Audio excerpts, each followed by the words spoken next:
always have as a first principle the service members that are out there on the front lines for all of us at the heart of every decision he makes. So, Senators, I urge you to support this confirmation. It is critical that President Trump has his national security team in place for the challenges ahead, and I thank you. Thank you, Mike, for your testimony, and I'm guessing that each and every member of this committee will want to have you on speed dial for the next few years. So thank you both. Our two guests may stay, or I know they have other engagements and responsibilities also, but thank you both for your testimony. At this point, Mr. Hegseth, I'm required to ask you as a nominee a series of questions that the committee asks all civilian nominees who appear before it. If you would, please simply respond in the affirmative or negative to each question. Have you adhered to applicable laws and regulations governing conflicts of interest? Yes, sir. Have you assumed any duties or taken any actions that would appear to presume the outcome of the confirmation process? No, sir. Exercising our legislative and oversight responsibilities makes it important that this committee, its subcommittees, and other appropriate committees of Congress receive testimony, briefings, reports, records, and other information from the executive branch on a timely basis. Do you agree, if confirmed, to appear and testify before this committee when requested? Yes, sir. Do you agree to provide records, documents, and electronic communications in a timely manner when requested by this committee, its subcommittees, or other appropriate committees of Congress, and to consult with the requester regarding the basis for any good faith delay or denial in providing such records? Yes, sir. Will you ensure that your staff complies with deadlines established by this committee for the production of reports, records, and other information, including timely responding to hearing questions for the record? Yes, sir. Will you cooperate in providing witnesses and briefers in response to congressional requests? Yes, sir. Will those witnesses and briefers be protected from reprisal for their testimony or briefings? Yes, sir. All right. So at this point, Mr. Hegseth, you are recognized for your opening statement. Well, thank you, Chairman Wicker, Ranking Member Reed, and all the members of this committee for this opportunity today. I'm grateful for and have learned a great deal from this advise and consent process. Our founders knew what they were doing. Should I be confirmed, I look forward to working with this committee, senators from both parties, to secure our nation. I want to thank the former senator from Minnesota, Noem Coleman, for his mentorship and friendship in this process, and the incoming National Security Advisor, Congressman, and more importantly for our purposes, Colonel Mike Waltz, for his powerful words. I'm grateful to them both. Thank you to my incredible wife, Jennifer, who has changed my life and been with me throughout this entire process. I love you, sweetheart, and I thank God for you. And as Jenny and I pray together every morning, all glory, regardless of the outcome, belongs to our Lord and Savior, Jesus Christ. His grace and mercy abounds each day. May his will be done. Thank you to my father, Brian, and mother, Penny, as well as our entire family, including our 7 wonderful kids, Gunnar, Jackson, Peter Boone, Kensington, Luke, Rex, sorry, it's a lot of them, and Gwendolyn. Their future safety and security is in all of our hands. And to all the troops and veterans watching and here in the room, Navy SEALs, Green Berets, soldiers, pilots, sailors, Marines, Gold Stars, and more, too many friends to name. Officers, enlisted, black and white, young and old, men and women, all Americans, all warriors. This hearing is for you. Thank you for figuratively and literally having my back. You are a misogynist. Not only that, you are a Christian Zionist. And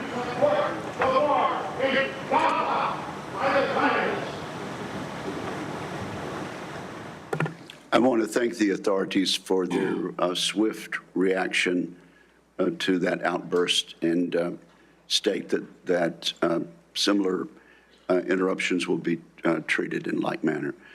Mr. Hegseth, you may continue. Well, as I'll say again, thank you for figuratively and literally having my back. I pledge to do the same for all of you. It's an honor to come before this committee today as President Donald Trump's nominee for the office of Secretary of Defense. 2 months ago, 77 million Americans gave President Trump a powerful mandate for change, to put America first, at home and abroad. I want to thank President Trump for his faith in me and his selfless leadership for our republic. The troops have no better commander-in-chief than Donald Trump. As I've said to many of you in private meetings, when President Trump chose me for this position, the primary charge he gave me was to bring the warrior culture back to the Department of Defense. He, like me, wants a Pentagon laser-focused on lethality, meritocracy, warfighting, accountability, and readiness.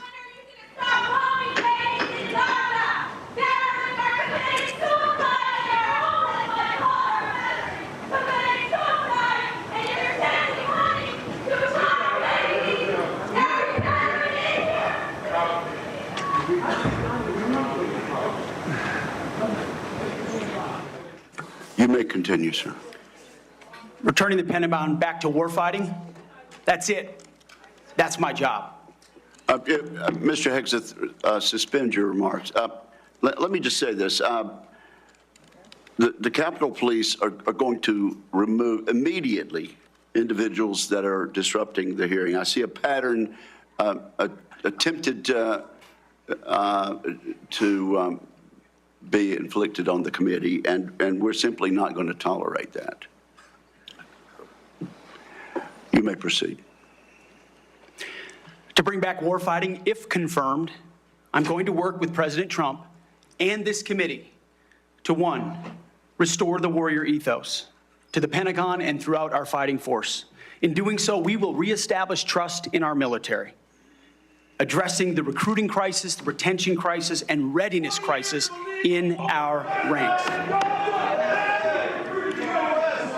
Members of the security force will remove members.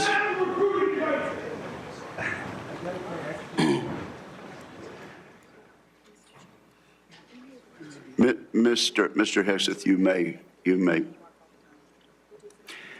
The strength of our military is our unity and our shared Live purpose, coverage here on the Crusade not Radio our Network. It's the Mike differences. Church Show here. Mike Church here, Number your two, host. we're gonna And what you rebuild have our heard are people that have been always matching physically threats to carried out. If you're capabilities, listening physically on radio, reviving our just defense wanted to give you a industrial description. base, They are being physically performing the carried out acquisition by process as security. The second one, the woman that you heard was Medea Benjamin, I believe, of Code Pink. modernizing our nuclear triad, ensuring the Pentagon can pass an audit, and rapidly fielding emerging technologies. And number three, we're going to reestablish deterrence. First and foremost, we will defend our homeland, our borders, and our skies. Second, we will work with our partners and allies to deter aggression in the Indo-Pacific from the Communist Chinese. And finally, we will responsibly end wars to ensure that we prioritize our resources to reorient to larger threats. We can no longer count on reputational deterrence. We need real deterrence. The Department of Defense under Donald Trump will achieve peace through strength. And in pursuing these America First national security goals, will remain patriotically apolitical and stridently constitutional. Unlike the current administration, politics should play no part in military matters. We are not Republicans. We are not Democrats. We are American warriors. Our standards will be high, and they will be equal, not equitable. That's a very different word. We need to make sure every warrior is fully qualified on their assigned weapons system, every pilot's fully qualified and current on the aircraft they are flying, and every general or flag officer is selected for leadership or promotion purely based on performance, readiness, and merit. Leaders at all levels will be held accountable, and warfighting and lethality and the readiness of the troops and their families will be our only focus. This has been my focus ever since I first put on the uniform as a young Army ROTC cadet at Princeton University in 2001. I joined the military because I love my country and felt an obligation to defend it. I served with incredible Americans in Guantanamo Bay, in Iraq, in Afghanistan, and on the streets of Washington, D.C., many of which are with me here today. This includes enlisted soldiers I helped become American citizens, and Muslim allies I helped immigrate from Iraq and Afghanistan. Because when I took off the uniform, my mission never stopped. Now, it is true and has been acknowledged that I don't have a similar biography to defense secretaries of the last 30 years.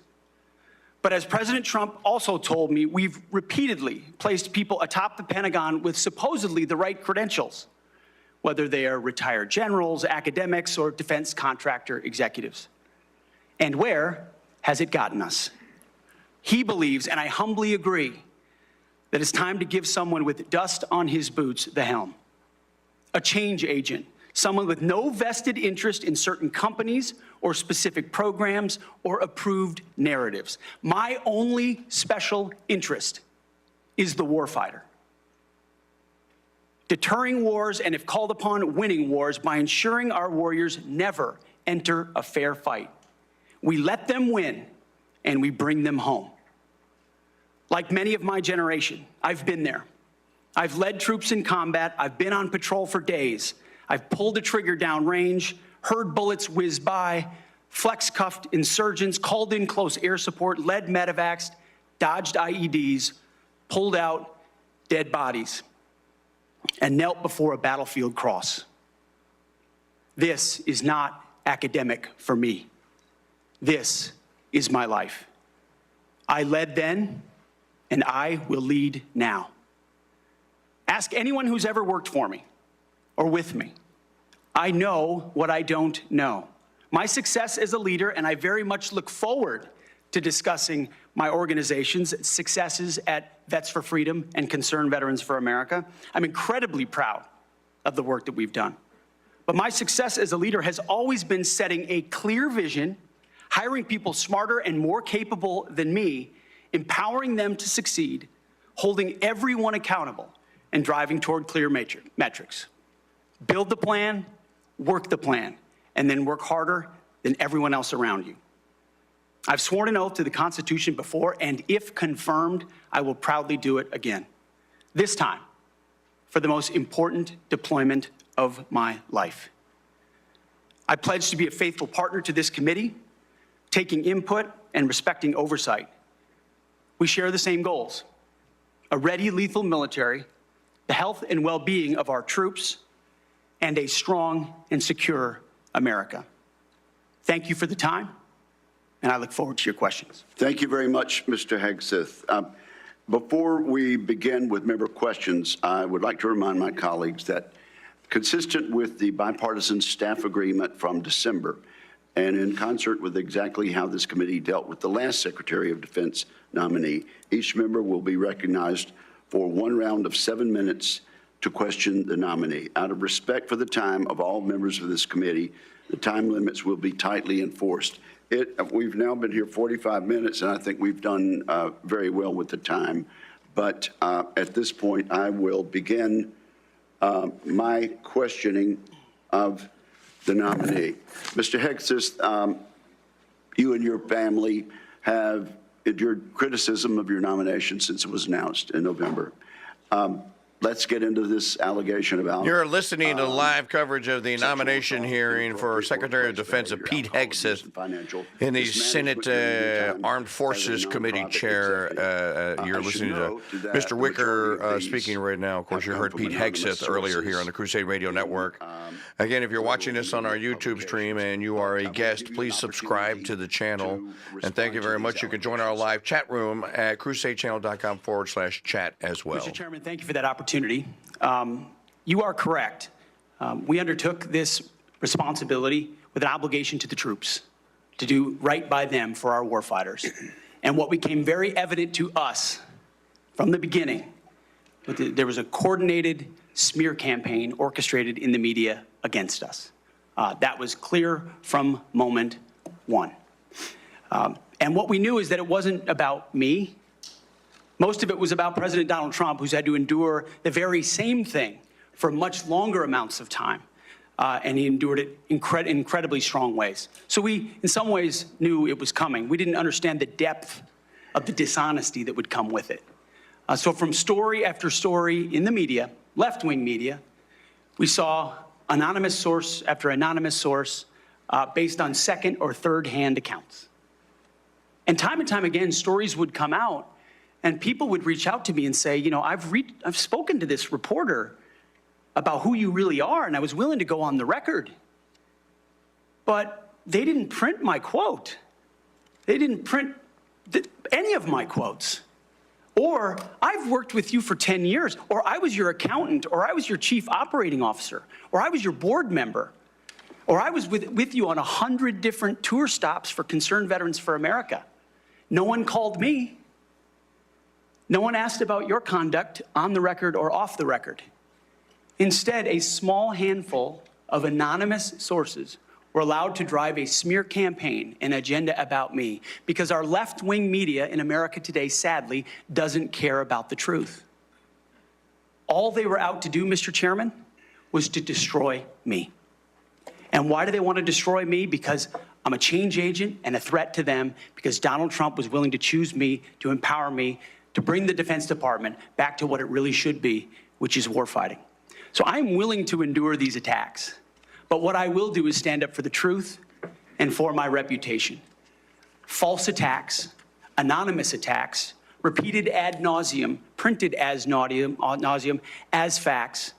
We have provided to the committee, Mr. Chairman, and I know you're going to share, on-the-record statement after on-the-record statement from people who have served with me, worked with me at Fox News, Concerned Vets, Vets for Freedom, you name it, from the top of the chain to the bottom, who will say, I treat them with respect, with kindness, with dignity. That's men, that's women, that's black, that's white, that's every background. I have prided myself as a leader of respecting people, being professional.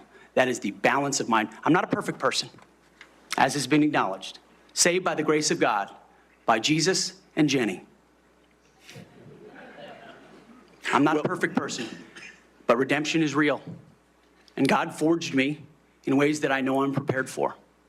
And I'm honored by the people standing and sitting behind me, and look forward to leading this Pentagon on behalf of the warfighters. Thank you, Mr. Hegseth. And frankly, I'm sure there are millions of Americans watching who would agree that they've experienced that same sort of redemption. So I do appreciate that. I realize that it involves a little bearing of the soul, but thank you for that. Now let's talk about top-line defense spending. I have a plan. I think you've read it. I issued another plan, for Freedom's Forge, which you've also had a chance to look at. And you have noted correctly that the current trend line of defense spending falling below 3% of our GDP is a threat to national security. You also said building the strongest and most powerful military in the world must be done responsibly, but it cannot be done on the cheap. You still agree with that, do you not? Yes, sir, I do.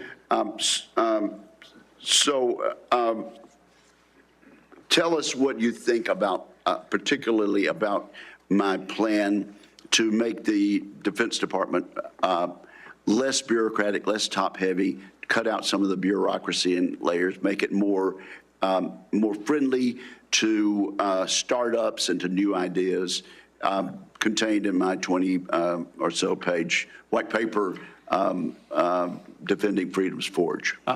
Senator, I've had a chance to review the Forged Act, that paper.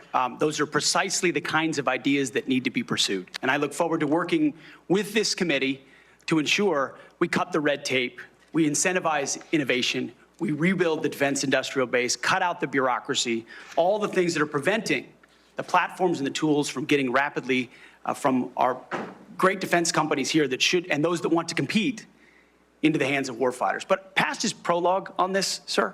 And I would just look at what President Trump did after the drawdowns of lead from behind under President Obama.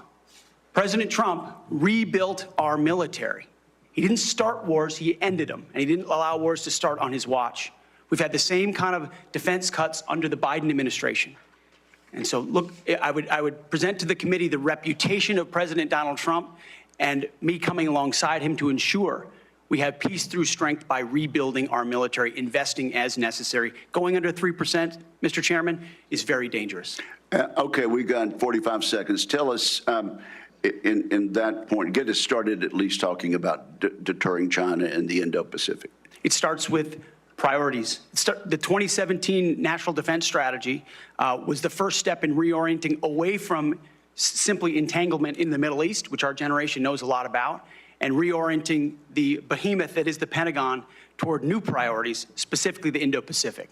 So that strategy has started and was barely followed through on under the Biden administration. So we're going to start by ensuring the institution understands that as far as threats abroad, the CCP is front and center, also obviously defending our homeland as well. Thank you very much. Senator Reid, you're recognized. Well, thank you very much, Mr. Chairman. Before I begin my questioning, I would like to make 3 requests. First, many of my members would like a second round. That has been the custom. Senator Hagel was afforded 3 rounds. Senator Ash Carter, 2 rounds. And that was done by a Republican chairman with the consent and the appropriate guidance of Democrats. I must say, too, my recollection is I've never denied anyone the opportunity to ask the second round of questions as I chaired. I would request a second round. And my time is running. I think these are administrative. Oh, yeah, you're using your time. No, if the timekeeper will pause the time. I must say, I think we're going to have adequate time for questioning, and I know Democrat members have coordinated their questions as much as we have, and we are following the same exact precedent on all things that we did with Secretary Austin.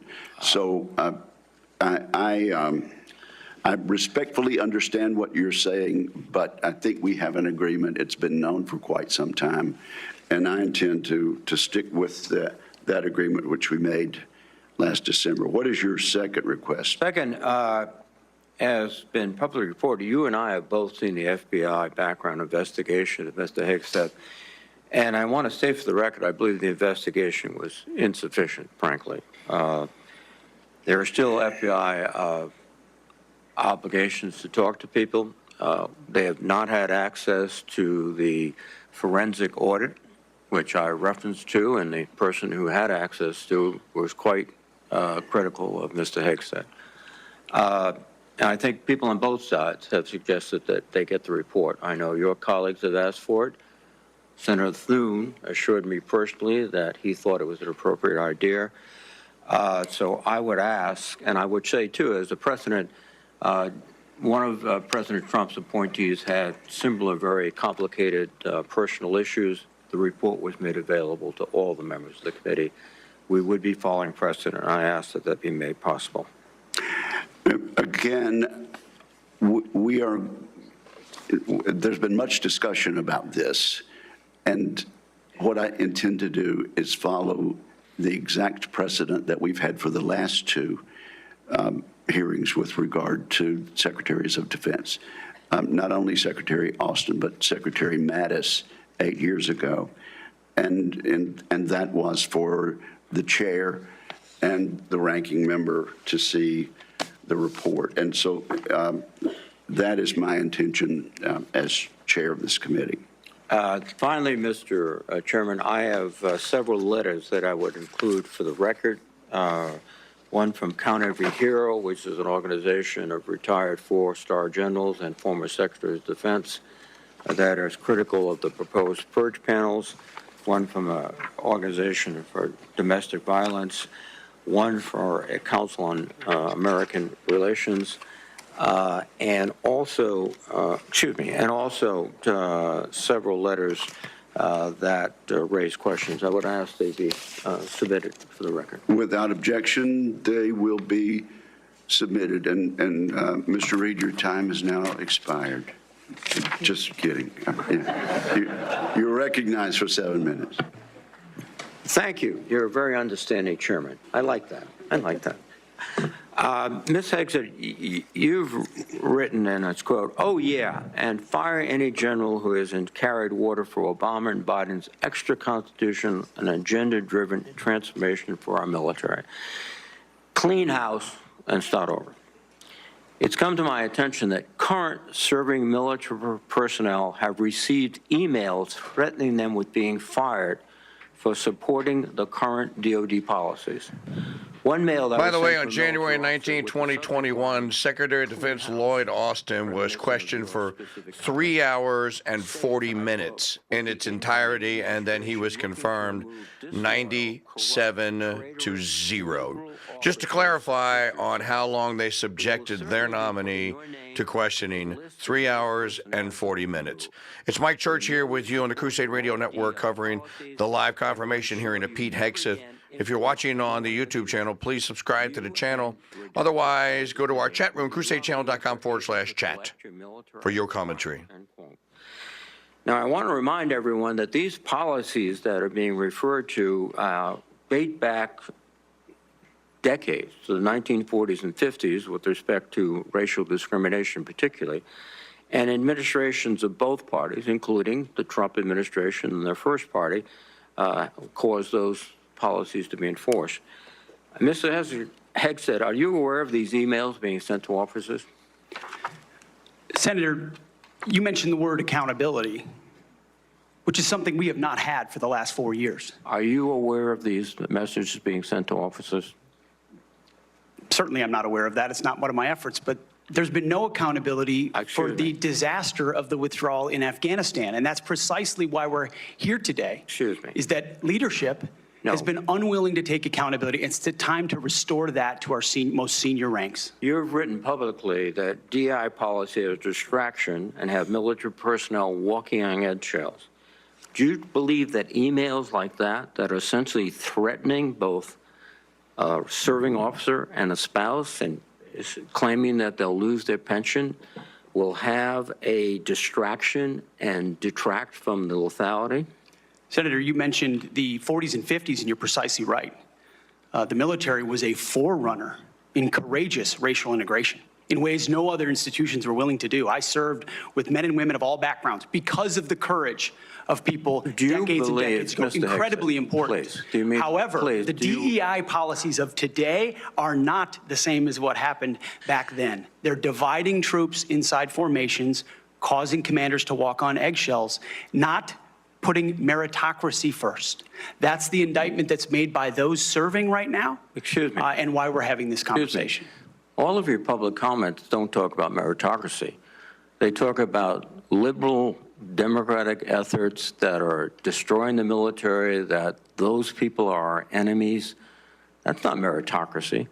That's a political view. And your goal, as I see emerging, is to politicize the military in favor of your particular positions, which you've outlined extensively, which would be the worst blow to the professionalism of the United States military and would undercut readiness, undercut retention, because I can see officers receiving these emails beginning to wonder very seriously if they should continue.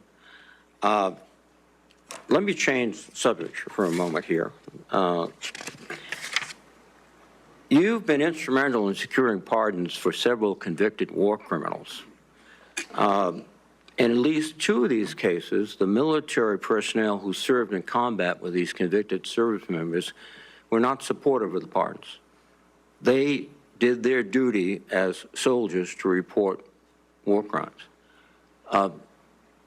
Your definition of lethality seems to embrace those people who do commit war crimes, rather than those who stand up and say, this is not right. So what's the response to your service members who personally witnessed these and courageously reported them to their superiors? Senator, as someone who's led men in combat, directly and had to make very difficult decisions. I've thought very deeply about the balance between legality and lethality, ensuring that the men and women on the front lines have the opportunity to destroy with and close the enemy, and that lawyers aren't the ones getting in the way. I'm not talking about disavowing the laws of war or the Geneva Conventions or the Uniform Code of Military Justice.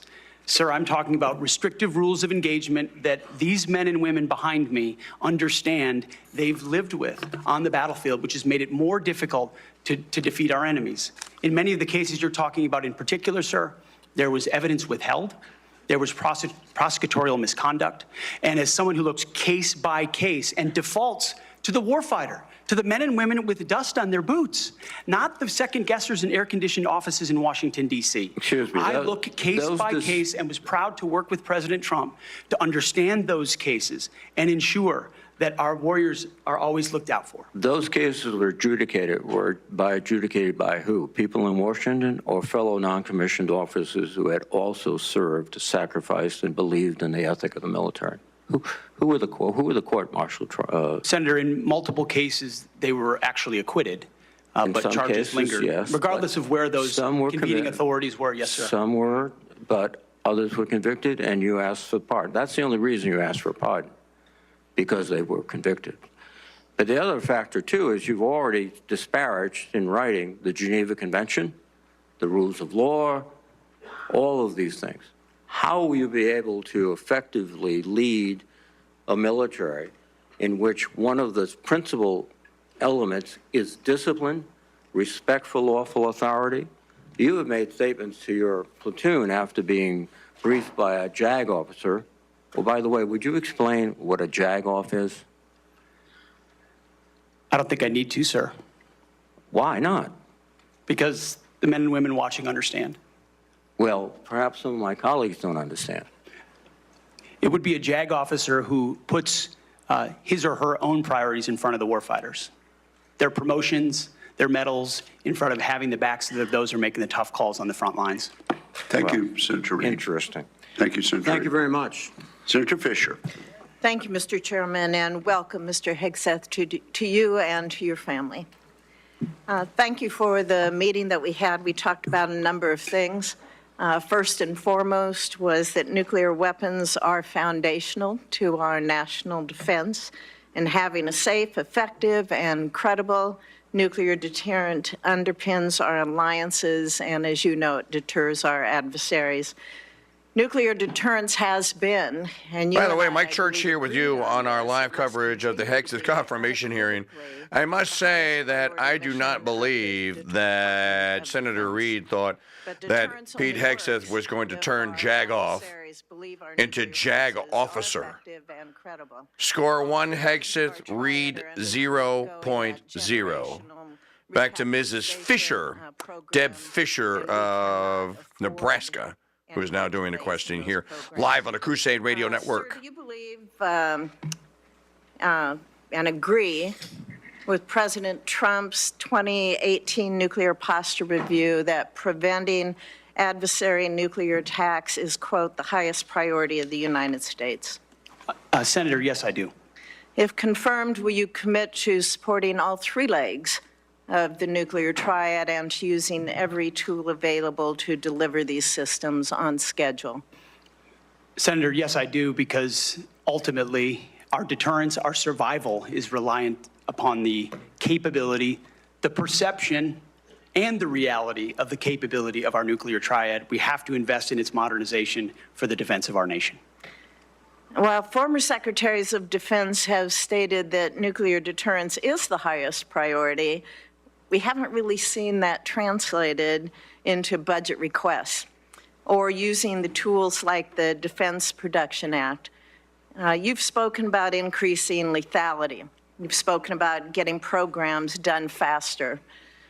How would you actually implement a culture change so that we can see these delivery schedules move forward, be rewarded? I can tell you in most every briefing we have, the schedules we're on are too late. So what would you do? Well, ultimately focused first on the things that are most important, as we have discussed, Senator, the nuclear triad, understanding whether it's the B-21 or the Minuteman to the Sentinel, all aspects, or the Columbia class, submarines, ballistic missiles. What are the priorities that need to be focused on and ensure that in those particular cases, you mentioned it, Senator, the Defense Production Act, emergency powers. If we're at a place where our nuclear capabilities are perceived to not be what they are, that is an emergency.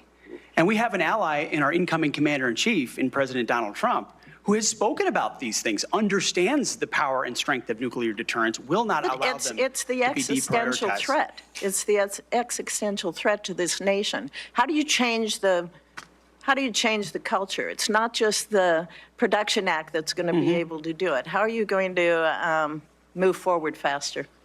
Competition, Senator, is important, critically important. The Death Valley that was talked about, leveraging the innovation of Silicon Valley, which for the first time in generations has shown a willingness, desire, and capability to bring its best technologies to bear at the Pentagon, a Pentagon that has become too insular, tries to block new technologies from coming in.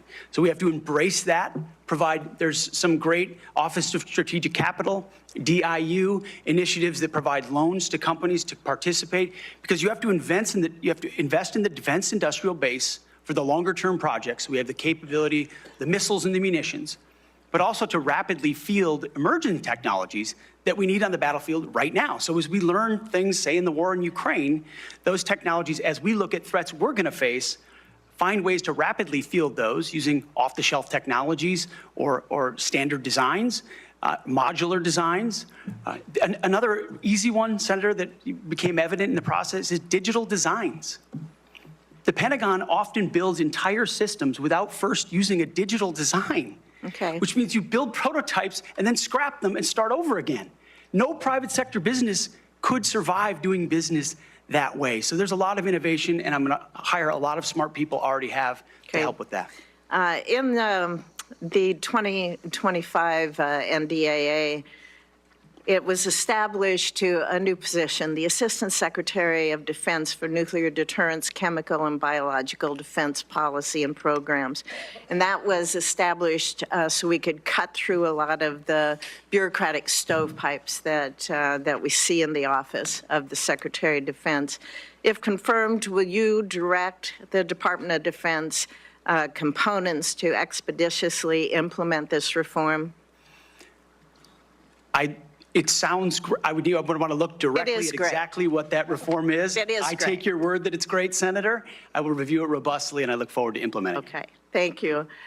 During the first Trump administration, the 2018 Nuclear Posture Review concluded that the U.S. needed to once again develop and deploy a nuclear-armed sea-launched cruise missile known as SLCM, to offset significant Russian and Chinese advantages in theater-range nuclear capabilities.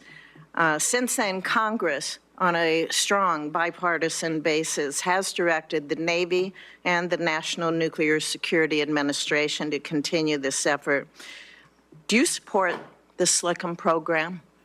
As of right now, Senator, based on what I know, I do, but one of my answers I'll have repeatedly throughout this morning is getting an opportunity to look under the hood, classified material, get an understanding of true capabilities vis-a-vis enemy capabilities. Because what we know right now on the nuclear, Senator, what I know on the nuclear side is that Russia and China are rushing to modernize and build arsenals larger than ours.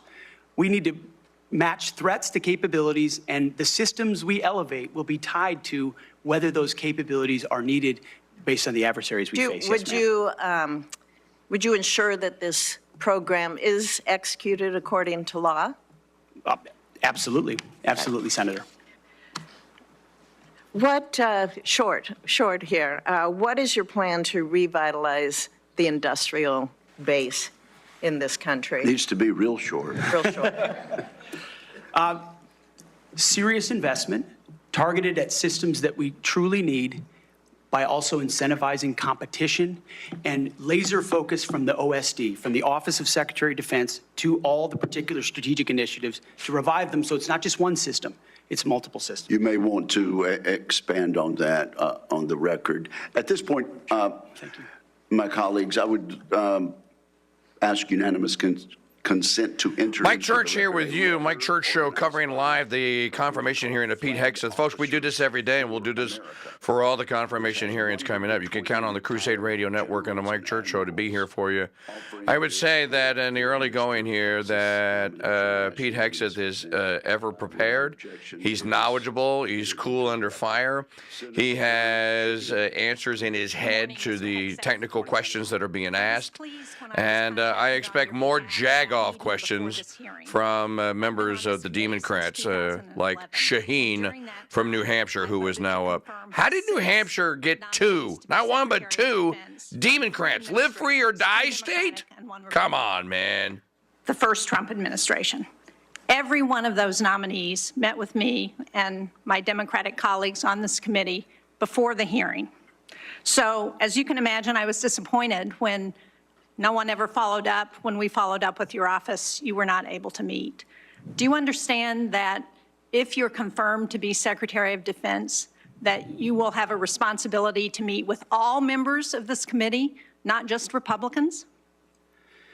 Senator, I very much appreciate and understand the traditionally bipartisan nature of this committee. Their national defense is not partisan. It should not be about Republicans or Democrats. And so Thank I you. look forward to working together with you and your colleagues on priorities facing this nation. Yes. I think we would expect that. And one reason that I wanted to meet with you was because I thought it would be really helpful to better understand your views on women in the military. Because you've made a number of surprising statements about women serving in the military. As recently as November the 7th of 2024 on the Sean Ryan Show, you said, and I quote, "I'm straight up saying that we should not have women in combat roles. It hasn't made us more effective." The quote went on a little longer, but that was the gist of it. That was before you were nominated to be Secretary of Defense. Mr. Hegseth, do you know what percentage of our military is comprised of women? I believe it's 18 to 20%, Senator. It's almost 18%, and in fact, DOD's 2023 demographic report indicated that there are more women serving now, and there are fewer separations. So they make up a critical part of our military, wouldn't you agree? Yes, ma'am. Women in our military, as I have said publicly, have and continue to make amazing contributions across all aspects of our battlefield. Well, you also write in your book, The War on Warriors, with the chapter, The Deadly Obsession with Women Warriors, that, quote, "Not only are women comparatively less effective than men in combat roles, but they are more likely to be objectified by the enemy and their own nation in the moral realms of war." Mr. Hegseth, should we take it to believe that you believe that the 2 women on this committee who have served honorably and with distinction made our military less effective and less capable? I'm incredibly grateful for the 2 women who've served our military in uniform and including in the Central Intelligence By the Agency. way, just piping in here, Mike Church here on the Hegseth confirmation hearing. You can already hear the Democrats are going to make all this about the Rainbow 69th Lesbian Tranny Battalion, which is what you're hearing here. Women in combat is a stupid, stupid move. No other country in the entire world does it. And Hegseth ought to stand his ground. What he said in his book is absolutely correct. Which is what I care about the most, readiness I on the battlefield. appreciate that, and so to my but comments point however, time and time again to standards. your statements publicly have not been to that effect. After your nomination, you did state to a group of reporters that you, quote, "support all women serving in our military today who do a fantastic job across the globe, including combat." So what I'm confused about, Mr. Hegseth, is which is it? Why should women in our military, if you were the Secretary of Defense, believe that they would have a fair shot and an equal opportunity to rise through the ranks? If on the one hand, you say that women are not competent, they make our military less effective, and on the other hand, you say, oh no, now that I've been nominated to be the Secretary of Defense, I've changed my view on women in the military. What do you have to say to the almost 400,000 women who are serving today about your position on whether they should be capable to rise through the highest ranks of our military? Senator, I would say I would be honored to have the opportunity to serve alongside you shoulder to shoulder, men and women, black, white, all backgrounds, with a shared purpose. Our differences are not what define us. Our unity and our shared purpose is what define us, and you will be treated fairly and with dignity, honor, and respect, just like every man and woman in uniform, just like the men and women that I've worked with in my veterans organizations, to include when I was a headquarters and headquarters company commander in the Minnesota National Guard. Well, I We had women in appreciate our your ranks as 11th well. hour conversion. But, Mr. Chairman, for the record, I would like to submit Chapter 5, The Deadly Obsession with Women Warriors, for the record. Mr. Hegseth, But without objection, it will be submitted. and are you accepted. familiar with the Women, Peace, and Security agenda at the Department of Defense? Yes, ma'am, I am. This is a law that was signed during President-elect Trump's first term. It was legislation that I sponsored with Republican Senator Capito of West Virginia. It was co-sponsored by Marco Rubio, the nominee to be the President-elect's Secretary of State. It was led in the House of Representatives by Kristi Noem, the President-elect's nominee to be the Secretary of Homeland Security. It mandates that women be included in all aspects of our national security, including conflict resolution and peace negotiations. And at the Department of Defense, it has been the law for 8 years under both the Trump and Biden administrations. The DoD has incorporated women throughout its decision-making as a result. Every single combatant commander across 2 administrations has told this committee that this law and its implementation at the Department of Defense provides them a strategic advantage operationally. Based on your comments, it appears that the example that you would like to set, not only for women in this country, but for women across the globe, 50% of the world's population, as the prospective nominee to lead the most combat-credible military in the entire world, is that women should not have an equal opportunity in our military. So will you commit to preserving the Women, Peace, and Security law at DoD and including in your budget the requisite funding to continue to restore and resource these programs throughout the DoD? Senator, I will commit to reviewing that program and ensuring it aligns with America First national security priorities, meritocracy, lethality, and readiness. And if it advances American interests, it's something we would advance. If it doesn't, it's something we would look at. Since former President Trump signed the law, I hope that he agrees with you. Thank you, Senator Shaheen. At this point, I would ask unanimous consent to enter into the record 5 letters of support from female service members and combat veterans who support Mr. Hegseth's nomination. These women represent diverse viewpoints, from a retired colonel with over 25 years of service to an active duty Navy surface warfare commander to a senior airman. They support Mr. Hegseth and comment on his focus on merit, warfighting readiness, military training status, and the warrior ethos. So without objection, it will be entered into the record. And now I'm honored to recognize Senator Cotton for 7 minutes. Mr. Hegseth, let's continue on this line of questioning about what's sometimes referred to as women in combat. I think that phrase is something of a misnomer. Many members of this committee have served in combat in the last 25 years, to include women and men. I'm sure all those men served with women, whether they were military police officers or they were pilots or whether they were intelligence analysts or medics or what have you. You served. I assume you served with women who were on the front lines as well. Is that correct? Yes, sir. And were those women anything other than skilled, brave, and honorable in their service? They were some of the best soldiers I worked with, So Senator. women have been serving in combat for a long time. Women have even been serving in combat units like infantry battalions for a long time, in roles like medics or mechanics or what have you. So what we're talking about here specifically is women in ground combat roles, in jobs like infantrymen or artillerymen or special forces.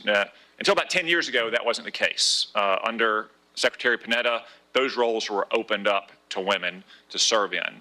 Has President Trump indicated at all that he plans to rescind or alter that guidance? You're correct to point out, Senator, that these are the decisions that the Commander-in-Chief will have the prerogative to make. He has not indicated to me that he has plans to change whether or not women would have access to these roles. However, I would point out ensuring that standards are equal and high is of importance to him and great importance to me. Because in those ground combat roles, what is true is that the weight of the ruck on your back doesn't change. The weight of the 155 round that you have to carry doesn't change. The weight of the 240 Bravo machine gun you might have to carry doesn't change. And so whether it's a man or a woman, they have to meet the same high standards. And Senator, in any place where those things have been eroded or in courses, criteria have been changed in order to meet quotas, racial quotas or gender quotas, that is putting a focus on something other than readiness, standards, meritocracy, and lethality. So that's the kind of review I'm talking about, not whether women have access to ground combat. Okay, so thank you. So you expect no change to that guidance, but as you point out, in these specific jobs, there are irreducible physical demands.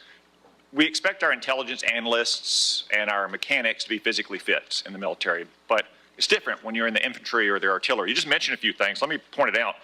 An artillery shell weighs almost 100 pounds. An Abrams tank round weighs around 50 pounds. The M240 Bravo machine gun with its tripod weighs almost 50 pounds. The average weight of a full kit, ammo, water, commo, body armor for a soldier is over 100 pounds. Nothing you can do can change any of those things, right? That is physical reality. Go ahead. Yes, Senator. And I would say the requirements to handle those things in a ground combat unit, as far as standards, can look different than those of a medic or a drone pilot. And so it's not that it has to be the same standard throughout, it's standards to maximize efficacy of that particular position. Let me read a quote here from one Army officer. While it may be difficult for a 120-pound woman to lift or drag 250 pounds, the Army cannot artificially absolve women of that responsibility. It may still exist on the battlefield. The entire purpose of creating a gender-neutral test was to acknowledge the reality that each job has objective physical standards to which all soldiers should be held, regardless of gender. The intent was not to ensure that women and men will have an equal likelihood of meeting those standards. I assume, based on your testimony, you agree with that Army officer? Absolutely. The standards need to be the same and they need to be high. And they need to be set by the people closest to the problem set, closest to the understanding of what is required by that job. Commanders, commanding officers, and COCOMs and elsewhere who understand the reality of what they face, that's the feedback we should get. That's what should be enshrined and enforced, and no other set of political prerogatives. When I talk about removing politics, ideological or political prerogatives should contribute to those determinations, nothing other than the execution of the mission. Thank you. For the record, that Army officer was Captain Kristen Griest, the Army's first female infantry officer and one of its first female Ranger School graduates. One final point, you said they need to be objective, gender neutral, and high. That's because the demands are, in fact, very high. The current physical fitness test for the Army has a minimum 2-mile run of 22 miles. Run. And I want the reporter to know that I'm putting run in air quotes, because 22 miles at 2 miles is not running. It may be jogging, it's probably walking fast. Let's move on. We've got a big, 22 minutes. We've got a big audience here. Many of them seem to be patriotic supporters of you, Mr. Hegseth. Some of them seem to be liberal critics of you. I would note that it's only the liberal critics that have disrupted this hearing. As was my custom during the Biden administration, I want to give you a chance to respond to what they said about you. I think the first one accused you of being a Christian Zionist. I'm not really sure why that is a bad thing. I'm a Christian. I'm a Zionist. Zionism is that the Jewish people deserve a homeland in the ancient Holy Land where they've lived since the dawn of history. Do you consider yourself a Christian Zionist? Senator, I'm a Christian, and I robustly support the state of Israel and its existential defense, and the way America comes alongside them is a great ally. Thank you. Because another protester, and I think this one was a member of Code Pink, which, by the way, is a Chinese Communist front group these days, said that you support Israel's war in Gaza. I support Israel's existential war in Gaza. I assume, like me and President Trump, you support that war as well, don't you? Senator, I do. I support Israel destroying and killing every last member of Hamas. And the third protester said something about 20 years of genocide. I assume that's our wars in Iraq and Afghanistan. Do you think our troops are committing genocide in Iraq and Afghanistan? Senator, I do not. I think our troops, as you know, as so many in this committee know, did the best they could with what they had. We're not the outcomes, and tragically, the outcome we saw in Afghanistan under the Biden administration put a stain on that, but it doesn't put a stain on what those men and women did in uniform, as you know full well, Senator. Thank you, Mr. Hegseth. Thank you, Senator Cotton. At this point, I ask unanimous consent to offer to the record a letter submitted By the way, Omar that definition of Christian Zionism is not correct. I would direct all you listeners out there to go to crusadechannel.com. You want to listen to Reconquest episode number 111 and episode number 112. And then you can also stay here on the YouTube channel and you can watch my interview with Brother Andre Marie from December of last year about what Christian Zionism actually is and what the actual Israel is that's referred to in the Holy Bible. Mike Church here with you, broadcasting live the Pete Hegseth confirmation hearing on the Crusade Radio Network. I invite all of you that are watching on the YouTube and on X.com to follow us or to subscribe to our channel. And you can also make a one-time donation in either of the chat rooms at crusadechannel.com/chat or on the YouTube. Back to the live coverage now, live from the Senate confirmation hearing room. Said it so well. So first Christian Gillibrand of New York. Do you believe that any American who wants to serve in their country in the military and can meet objective standards set by the military should be allowed to serve without limitation? You've said yes to that question.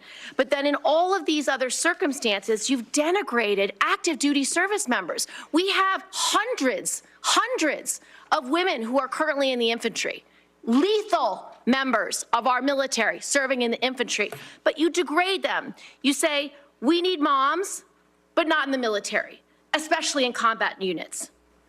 So specific to Senator Cotton's question, because Senator Cotton was giving you layups to differentiate between different types of combat, and specifically, as Secretary, would you take any action to reinstitute the combat arms exclusion for female service members, knowing full well you have hundreds of women doing that job right now? And the standards, your 2-mile run, Tom, is about the Army Combat Fitness Test. It is not the requirements to have an MOS 11 Bravo, which is the infantry. These are the requirements today for people serving in the industry, men and women. They are gender neutral and they are very difficult to meet. They have not been reduced in any way, and our combat units, our infantry is lethal. So please explain specifically, because you will be in charge of 3 million personnel. It is a big job. And when you make these public statements, and I get you were not Secretary of Defense then, I get you were on TV, I get you were helping veterans, I get it was a different job. But most recently, you said this in November of 2024, knowing full well you might have been named as Secretary of Defense. So please explain these types of statements, because they're brutal and they're mean and they disrespect men and women who are willing to die for this country. Well, Senator, I appreciate your comments. You're being mean. We can't have mean in the military. We must have nice. They play fair. Every single female service member that has put on the uniform, past and present. My critiques, Senator, recently and in the past, and from personal experience, have been instances where I've seen standards lowered, and you mentioned 11 Alpha, 11 Bravo, MOS, places in units, and the book that has been referenced multiple times here, The War on Warriors. I spent months talking to active duty service members, men and women, low ranks, high ranks, combat arms and not combat arms. And what each and every one of them told me, and which personal instances have shown me, is that in ways direct, indirect, overt, and subtle, standards have been changed inside infantry training units, ranger school, infantry battalions, to ensure that Give me one commanders meet example. Please give me an example. I get you're making these commanders generalized meet statements. quotas to have a certain number of female infantry officers or infantry enlisted, and that disparages those women Commanders who are do incredibly not have to capable meet of meeting quotas that for the standard. infantry. Commanders do not have to have a quota for women in the infantry. That does not exist. It does not exist. And your statements are creating the impression that these exist, because they do not. There are not quotas. We want the most lethal force. But I'm telling you, having been here for 15 years, listening to testimony about men and women in combat and the type of operations that were successful in Afghanistan and in Iraq, women were essential for many of those units. When Ranger units went in to find where the terrorists hiding in Afghanistan or in Iraq, if they had a woman in the unit, they could go in, talk to the women in a village, say, where are the terrorists hiding? Where are the weapons hiding? And get crucial information to make sure that we can win that battle. So you cannot denigrate women in general, and your statements do that. We don't want women in the military, especially in combat. What a terrible statement. So please, do not deny that you've made those statements. You have. We take the responsibility of standards very seriously, and we will work with you. I'm equally distressed you would not meet with me before this hearing. We could have covered all of this before you came here, so I could get to the 15 other questions that I want to get to. So women you have denigrated. You have also denigrated members of the LGBTQ community. Did you know that when Don't Ask, Don't Tell was in place, we lost so many crucial personnel, over 1,000 in mission-critical areas. We lost 10% of all our foreign language speakers because of a political policy. You said in your statement, you don't want politics in the DOD. Everything you've said in these public statements is politics.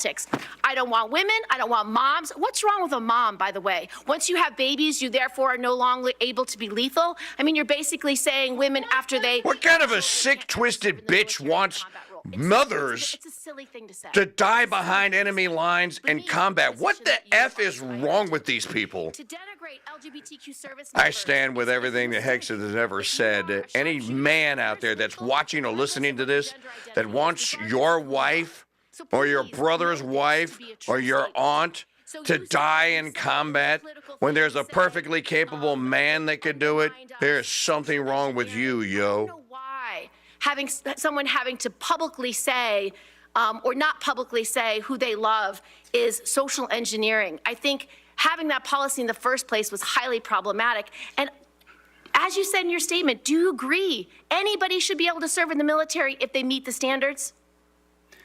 Senator, as the president has stated, I don't disagree with the overturn of Don't Ask, Don't Tell. Great, because I don't want you thinking, can't serve if you're a mom, can't serve if you're LGBTQ, and then last, can't serve if you're a leftist. The statements you said about people who have views differently than you, that we're the enemy, are you saying that 50% of the DOD, if they hold liberal views or leftist views or are Democrats, are not welcome in the military? Are you saying that? Senator, I volunteered to deploy to Afghanistan under Democrat President Barack Obama. I also volunteered to guard the inauguration of Joe Biden, but was denied the opportunity to serve because I was identified as an extremist by my own unit for a Christian tattoo. Thank you very much. Senator Gillibrand, you held up a document and referred to it during your questioning. Would you like that entered into the record? Maybe one without my marks.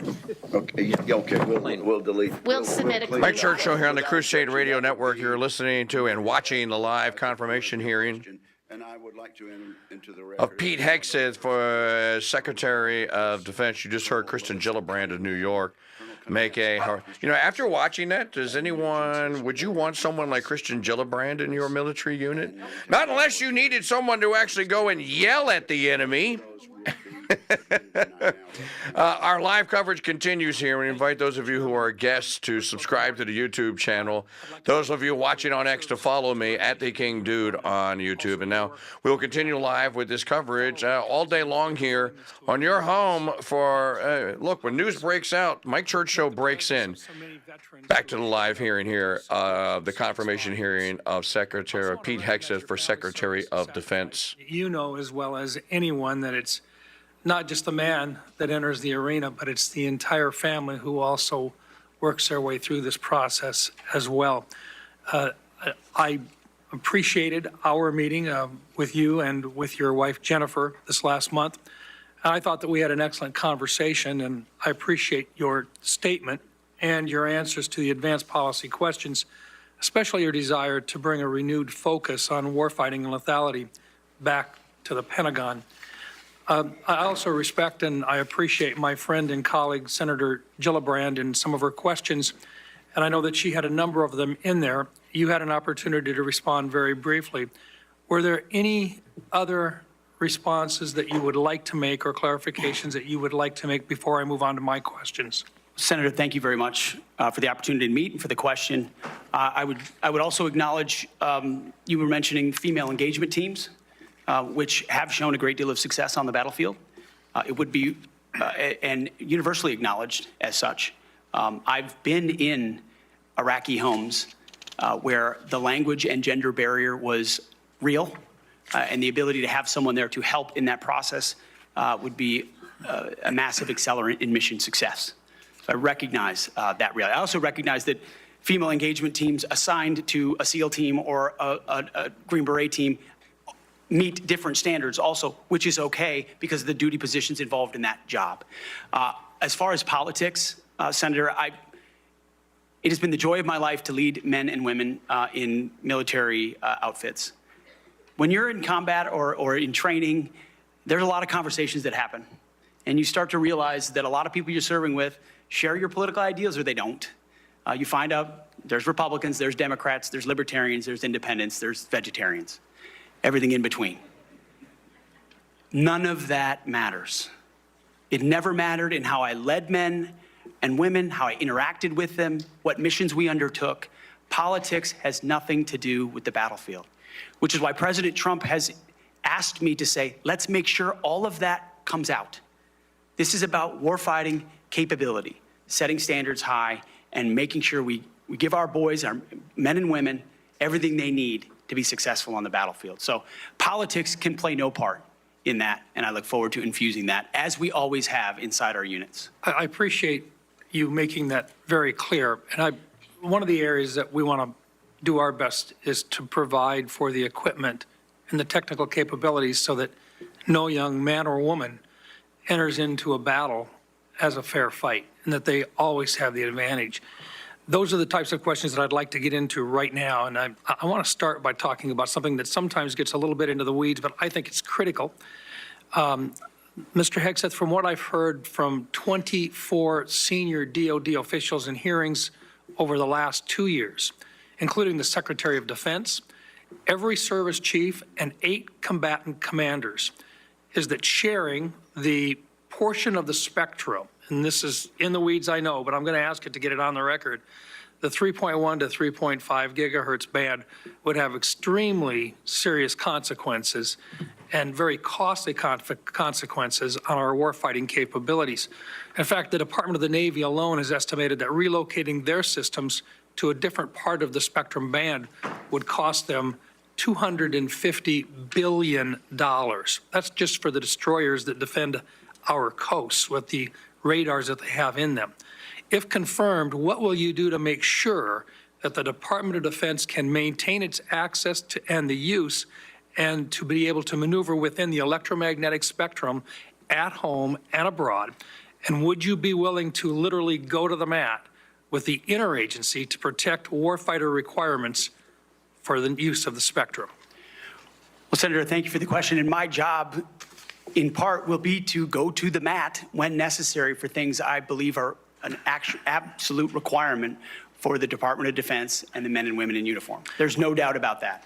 In this particular case, as far as spectrum, I look forward, as I've said before, getting a full class of, because this issue has come up a number of times in meetings. It's critically important with how our warfighters communicate across all services.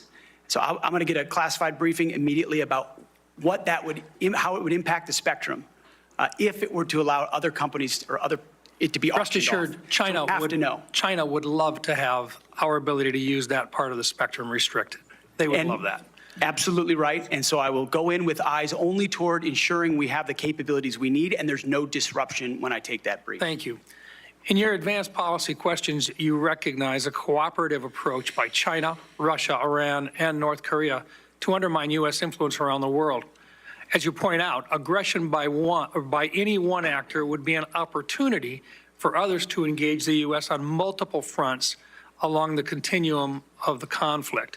As we discussed in my office, neither of us wants to send our troops into a fair fight. We want to make sure that they have every advantage that the United States can give them, and that requires resources and reforms. Given the growing potential of a multi-theater conflict involving near-peer adversaries, what steps would you take to prepare the Department of Defense to simultaneously execute and sustain operations across multiple regions while maintaining readiness and deterrence globally? And I just have to make note, and I want to make it clear, we have language in this year's fiscal year 2025 National Defense Authorization Act calling for a review of the department's operational plans. And I just want to make sure that you're aware of that, and that we will have, if we have a fight with one, the chances are very good that we're going to have two battles or two different battlegrounds at the same time. Senator, which is why I believe our country's incredibly fortunate to have a new commander-in-chief in Donald Trump, who through the strategic approach he has taken with allies and against foes has prevented wars and is determined to do the same. That's our chief job, is deter and prevent wars. My job, should I be confirmed at the Secretary of Defense, is to ensure we have the right prioritization of assets and strategy, and then the tools in the toolbox necessary, the pointiest possible spear for President Trump to wield if necessary as the last resort. So President Trump at the helm, I think, will go a long way in making sure our enemies know there's a new sheriff in town. Thank you. Thank you, Mr. Chairman. And thank you very much, Senator Blumenthal. Thanks, Mr. Chairman.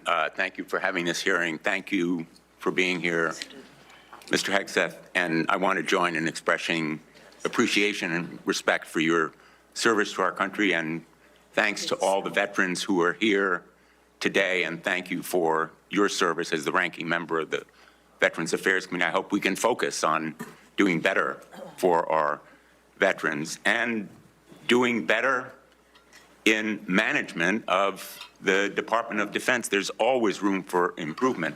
I think what we need in that position is not just better, but the best in financial management, because those decisions are life and death decisions affecting the 3.4 million Americans who serve our national security and our national defense and put their lives on the line. I want to talk about financial mismanagement at the two organizations that you headed, which are the only test of your financial management that we have before this committee, the Veterans for Freedom and Concerned Veterans for America. You took over the Veterans for Freedom in 2007. In 2008, you raised $8.7 million, but spent more than $9 million, creating a deficit. By January 2009, you told donors that the organization had less than $1,000 in the bank and debts of $434,000. By 2010, revenue at the Veterans for Freedom had dropped to about $265,000. In the next year, it had dropped further to $22,000. You don't dispute these numbers, do you?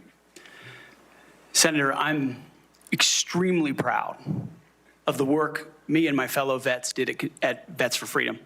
A bunch of young vets with no political experience, a small group, working hard every single day. We raised donor funds. And we have letters submitted for the record from almost everyone that worked with me every single day, including our chief operating officer, who will attest that every dollar we raised was used intentionally toward the execution of our mission, which is supporting the warfighters, exactly why we're here today, the warfighters in the Iraq surge. There was a campaign in 2008, Senator.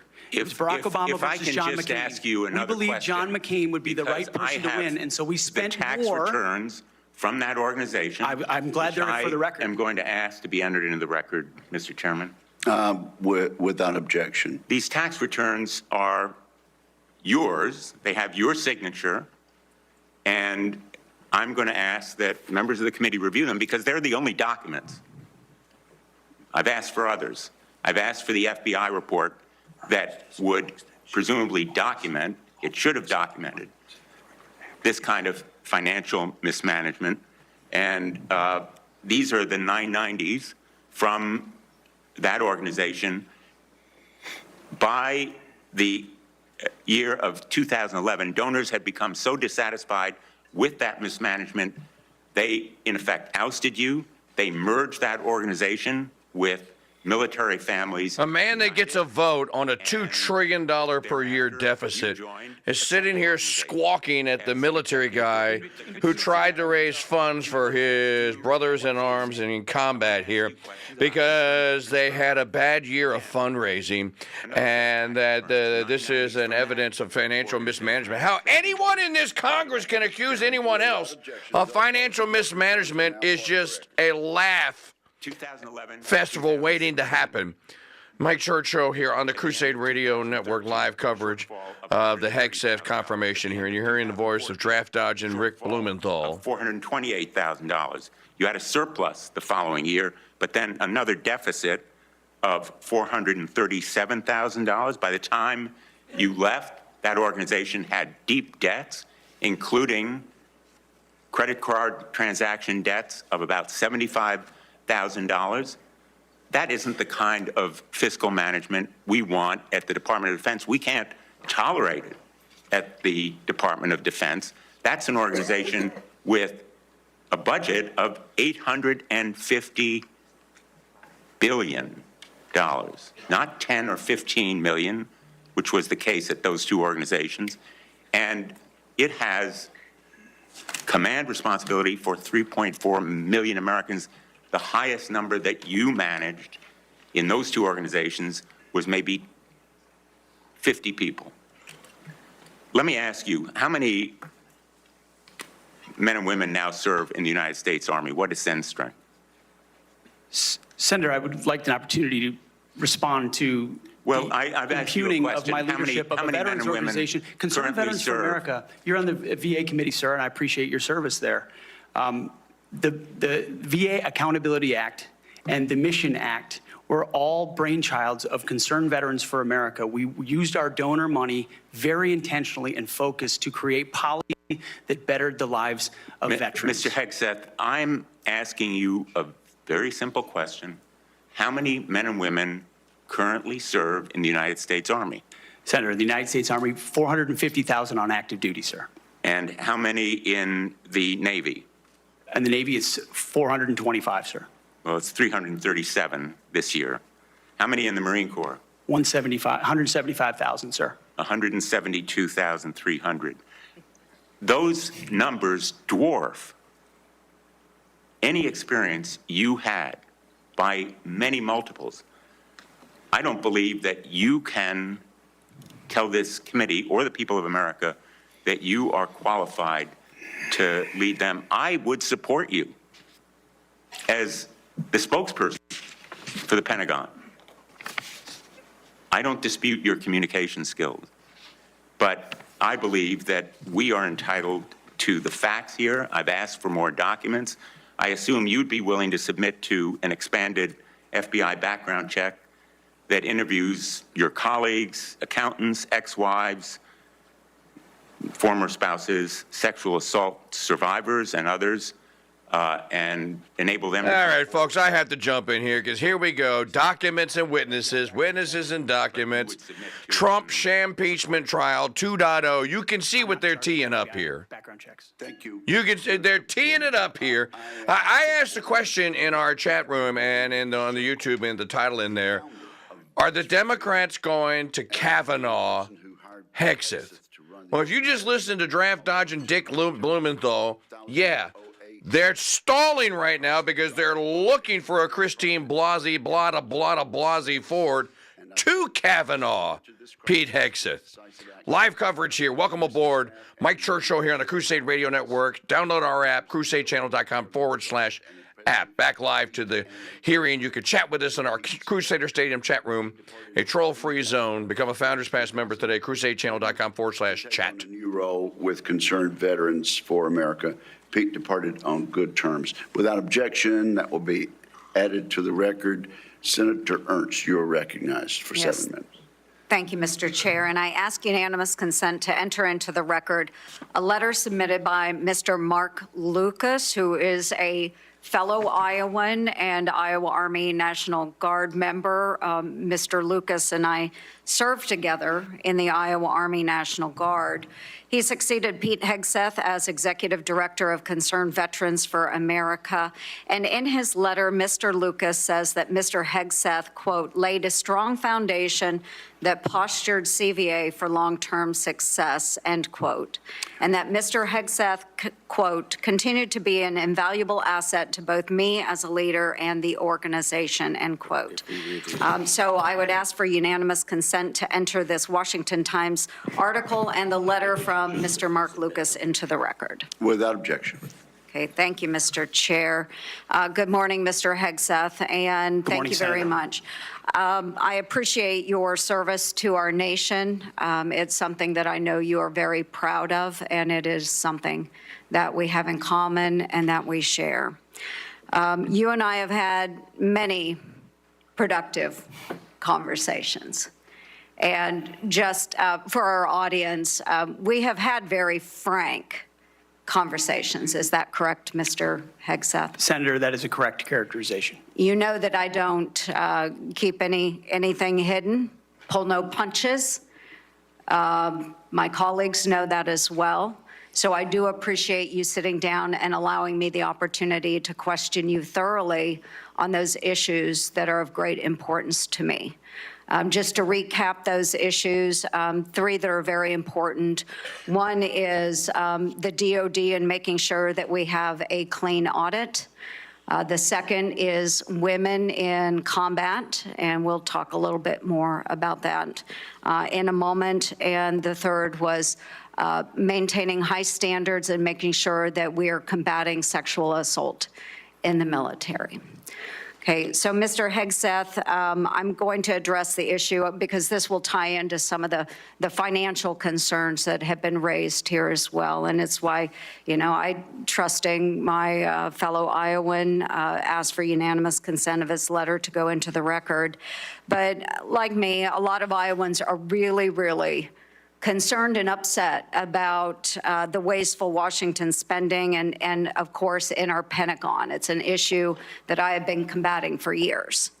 So there's significant room for greater efficiency and cost cutting within the department. And the DOD is the only federal agency that has never passed an audit. As the Senate DOJ caucus chair and founder, that's unacceptable to me, and it should be unacceptable to you as well. So I appreciate that you mentioned that in your opening statement.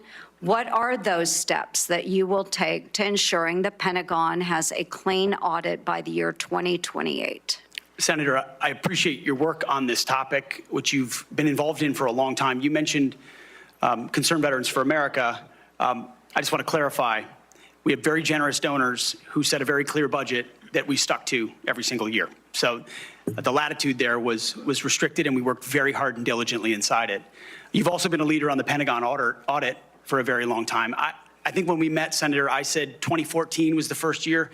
We discovered a 2013 op-ed I wrote about the need for a Pentagon audit because an audit is an issue of national security and frankly, respect to American taxpayers who give $850 billion over to the Defense Department and expect that we know where that money goes. And if that money is going somewhere that doesn't add to tooth and instead goes to fat or tail, we need to know that. Or if it's wasted, we need to know that. So I think previous secretaries of defense, with all due respect, haven't necessarily emphasized the strategic prerogative of an audit. And myself, my deputy, SecDef, and others already know that a Pentagon audit will be the comptroller, others central to ensuring we find those dollars that can be used elsewhere legally under the law inside the Pentagon. So you have my word, it will be a priority. Okay, thank you.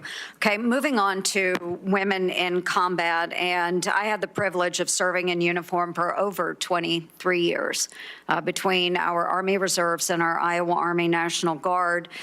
Did serve in Kuwait and missions in Iraq. And so it is incredibly important that I stress, and I hope that if confirmed, you continue to stress, that every man and woman has opportunity to serve their country in uniform and do so at any level as long as they are meeting the standards that are set forward. And we talked about that in my office. I do believe in high standards.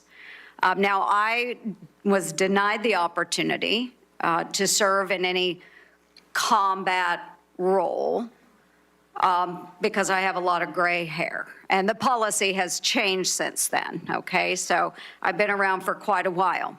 But for the young women that are out there now and can meet those standards, and again, I'll emphasize they should be very, very high standards. They must physically be able to achieve those standards so that they can complete their mission. But I want to know, again, let's make it very clear for everyone here today. As Secretary of Defense, will you support women continuing to have the opportunity to serve in combat roles? Senator, first of all, thank you for your service, as we discussed extensively as well. It's my privilege. And my answer is yes, exactly the way that you caveated it. Yes, women will have access to ground combat roles, given the standards remain high, and we'll have a review to ensure the standards have not been eroded in any one of these cases. That'll be part of one of the first things we do at the Pentagon is reviewing that in a gender-neutral way, the standards, ensuring readiness and meritocracy is front and center. But absolutely, it would be the privilege of a lifetime to, if confirmed, to be the Secretary of Defense for all men and women in uniform who fight so heroic. They have so many other options. They decide to put their right hand up for our country, and it would be an honor to have a chance to lead them. Thank you. And just very briefly, we only have less than a minute left, but we have also discussed this in my office. A priority of mine has been combating sexual assault in the military and making sure that all of our service members are treated with dignity and respect. This has been so important. Senator Gillibrand and I have worked on this, and we were able to get changes made to the Uniform Code of Military Justice to make sure that we have improvements and on how we address the tragic and life-altering issues of rape, sexual assault. It will demand time and attention from the Pentagon under your watch if you are confirmed. So as Secretary of Defense, will you appoint a senior level official dedicated to sexual assault prevention and response? Senator, as we have discussed, yes, I will. Okay, and my time has expired. Thank you for your answers. Senator Hirono. Thank you, Mr. Chairman. Mr. Hegseth, welcome. Thank you.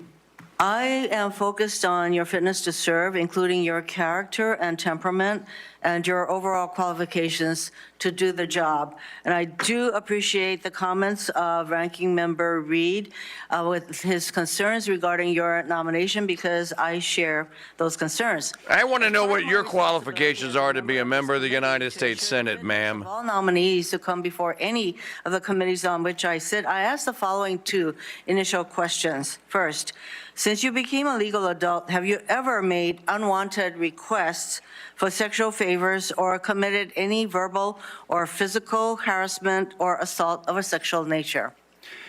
No, Senator. Have you ever faced discipline or entered into a settlement relating to this kind Here of... we go with the one-track mind, Mazie Hirono Hirohito, and thus the Kavanaughing of 2017 of Pete Hegseth. Fully investigated, and I was As I predicted, Hirono is going to lead the Kavanaughing of Pete Hegseth here. I'm telling you, folks, they got a witness. They got somebody they're working on behind the scenes that they're going to bring in there, and they're going to turn this into a freaking circus, just like the Kavanaugh hearings. Mike Church here with you, welcoming all of you in to the Hegseth confirmation hearings on the Crusade Radio Network. We are live. Thanks for joining us. Back to the hearing. And discipline by enforcing the Uniform Code of Military Justice, UCMJ. In addition to the sexual assault allegations, and by the way, the answer to my second question should have been yes. I have read multiple reports of your regularly being drunk at work, including by people who worked with you at Fox News. Do you know that being drunk at work is prohibited for service members under the UCMJ? Senator, those Yes or are no? multiple false anonymous reports peddled by NBC Do you News know that run directly. drinking on the Speaking of sounding drunk, doesn't she sound drunk? Contemplated and Who I work with, I'm who not came hearing on the the answer to my record question. and said they've In your never opening seen statement, that. Mr. Hegseth, you commit to holding leaders accountable at all levels. That includes you, of course. And frankly, as secretary, you will be on the job 24/7. You recently promised some of my Republican colleagues that you stopped drinking and won't drink if confirmed, correct? Absolutely. Will you resign as Secretary of Defense if you drink on the job, which is a 24/7 position? I've made this commitment on behalf of the Will you men and women I'm resign serving. as Secretary of Defense I've if made this you commitment drink on on the behalf job? of the men and women I'm serving. I'm not because it's the hearing- most important deployment I'm not of my hearing an life. answer to my question, so I'm going to move on. While you have made that commitment, you will not commit to resigning if you drink on the job. As Secretary of Defense, you will swear an oath to the Constitution and not an oath to any man, woman, or president, correct? Senator, on multiple occasions, including as a young second lieutenant, I have sworn an oath to the Answer is Constitution, yes. and I'm proud to do so. Yes, ma'am.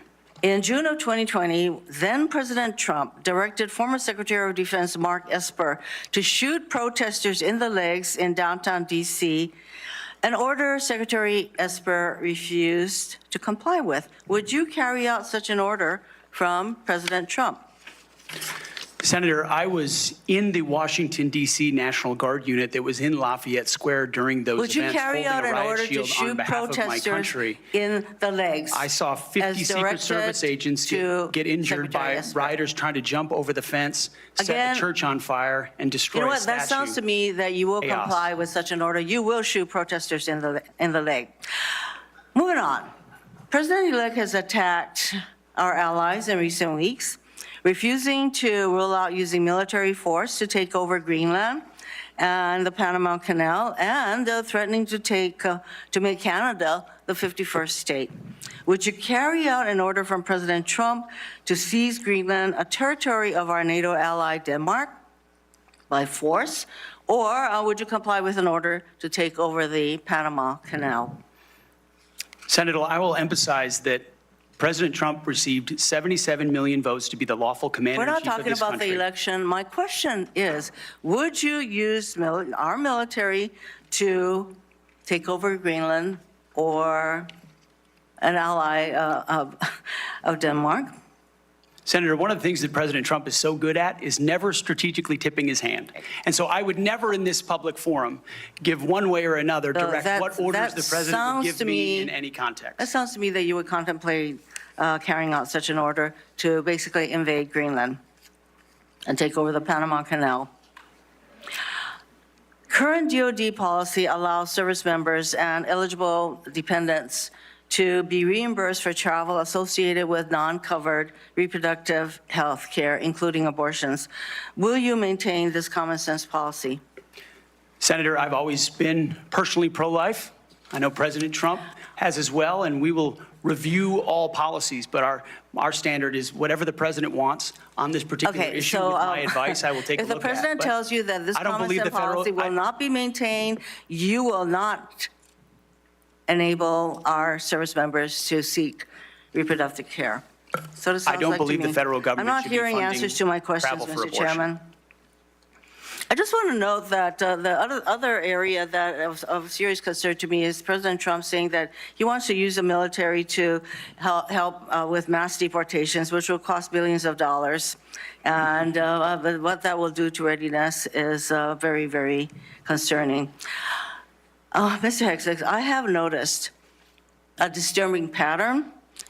You previously have made a series of inflammatory statements about women in combat, LGBTQ service members, Muslim Americans, and Democrats. Since your nominations, however, you have walked those back on TV in interviews and most recently in your opening statements. You are no longer on Fox and Friends, Mr. Hegseth.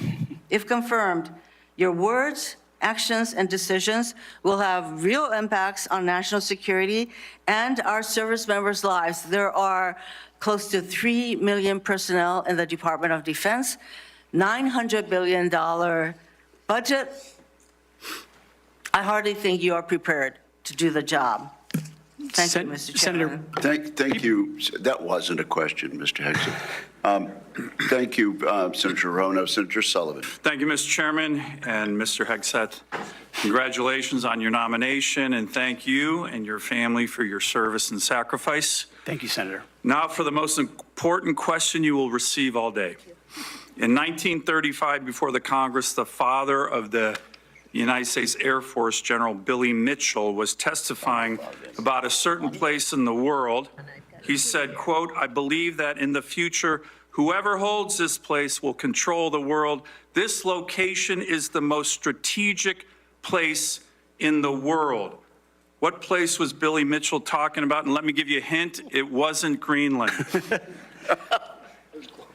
I believe he was talking about the great state of Alaska. He was talking about the great state of Alaska. Great answer. If confirmed, will you commit to come with me to the great state of Alaska and meet our warriors who are on the front lines every day? Senator, I have, and as I mentioned to you in the past, I did a brief training exercise up at Fort Wainwright at a previous part of my military life. I look forward to returning. Great. And I will say, we are on the front lines with this new era of authoritarian aggression. In Alaska, the last 2 years, we've had Chinese and Russian naval task forces, joint strategic bomber task forces in our EEZ, in our ADIZ, and after his election, President Trump put out an extensive statement on Alaska, which included the following statement: "We will ensure Alaska gets even more defense investments as we fully rebuild our military, especially as Russia and China are making menacing moves in the Pacific." Mr. Hegseth, if confirmed, will you work with me, this committee, and the incoming Commander-in-Chief on continuing to build up our military assets and infrastructure in Alaska to reestablish deterrence in the Arctic and in the Indo-Pacific? If confirmed, Senator, it would be a pleasure to work alongside you and this entire committee to recognize the very real threat in the Indo-Pacific, the very real ways, even these past couple of weeks, that Russia has attempted to probe and push in and around Alaska, and also the very real strategic significance of Alaska vis-a-vis shipping lanes through the Arctic. There are many, many ways in which Alaska is strategically significant, and with a necessary shift toward Indo-PACOM, Alaska, by necessity, will play an important role in that. Thank you, Ms. Hegseth. I very much appreciate your focus on lethality in warfighting. We desperately need it. I want to provide a few examples of the Biden woke military, which is not focused on readiness or lethality, and want to get your comments on it. Nobody wants an extremist or racist in our military, but one of the most disgraceful and shameful things I've seen over the past 4 years as a senator on this committee and as a Marine Corps Reserve officer was on day one, the Biden administration played up a false and insulting narrative that our military was chock full of racist and violent extremists. This reached a pinnacle in this committee when Biden's Undersecretary of Policy, Colin Kahl, the number 3 guy at the Pentagon, testified that one of his top goals would be to, quote, ending violent extremism and systemic racism within the ranks of the military. He had no data on this. The media loved it, fanned the flames, wrote baloney stories on this false narrative. Disappointingly, some of my colleagues on the other side of the aisle here reinforce this ridiculous narrative, one even suggesting that almost 10% of our uniformed military was extremists, 200,000 members, ridiculous, by the way, from this committee on the other side of the aisle. Mr. Hegseth, unlike Undersecretary Call, you have a lot of experience with our military. Do you believe the military is a systemically racist organization? And if confirmed, will you commit to defend, not denigrate our troops? Senator, I was also offended by those comments because anyone who's been on active duty in the National Guard, man, woman, in units, understand that is fundamentally false. By the way, there's 3 studies, to his credit, Secretary Austin put out one of them, that said exactly what you just said. Fundamentally false. Senator, they knew it. Anyone who'd been in a unit knew it. One could argue that if not the least, one of the least racist institutions in our country is the United States military. Being a racist in our military has not been tolerated for a very long time. One of the Never in my greatest civil formations, rights never in other organizations in formations. America. Would you agree the U.S. military is one of the most forward-leaning, probably one of the greatest civil rights organizations in American history? No doubt. Let me turn to another one. Last year at a hearing before this committee, I called on the Biden Secretary of the Navy to resign because he's failing in his ability to build ships. We are being completely outbuilt in terms of ships by the Chinese, and yet this Secretary of the Navy has been focused on climate change, not building ships in lethality. Mr. Hegseth, if your Secretary of the Navy ends up focusing on climate change more than shipbuilding and lethality, will you commit to me to fire him? My Secretary of the Navy, should I be confirmed, sir, will not be focused on climate change in the Navy. Just like the Secretary of the Air Force won't be focused on LG-powered fighter jets, or the Secretary of the Army will not be focused on electric-powered tanks. Let me ask, We're going to be focused on lethality and defeating our enemy. And I appreciate that. The other thing President Biden did, his first executive order as president, was to focus on transgender surgeries for active duty troops. This is all I'm describing the woke military here under Biden over the last 4 years. If confirmed and you issue an order saying we are going to rip the Biden woke yoke off the neck of our military and focus on lethality and warfighting, how do you think the troops will react? Senator, I know the troops will rejoice. They will love it. They will love it. And we've already seen it in recruiting numbers. There's already been a surge since President Trump won the election of recruiting. The Army says And do you think our military will follow that order? Our military will follow that order, Senator. Gladly, because they want to focus on lethality and warfighting and get all the woke, political prerogative, politically correct, social justice, political stuff out of the military. Thank you, Senator Sullivan. Thank you, Senator Mr. Kane.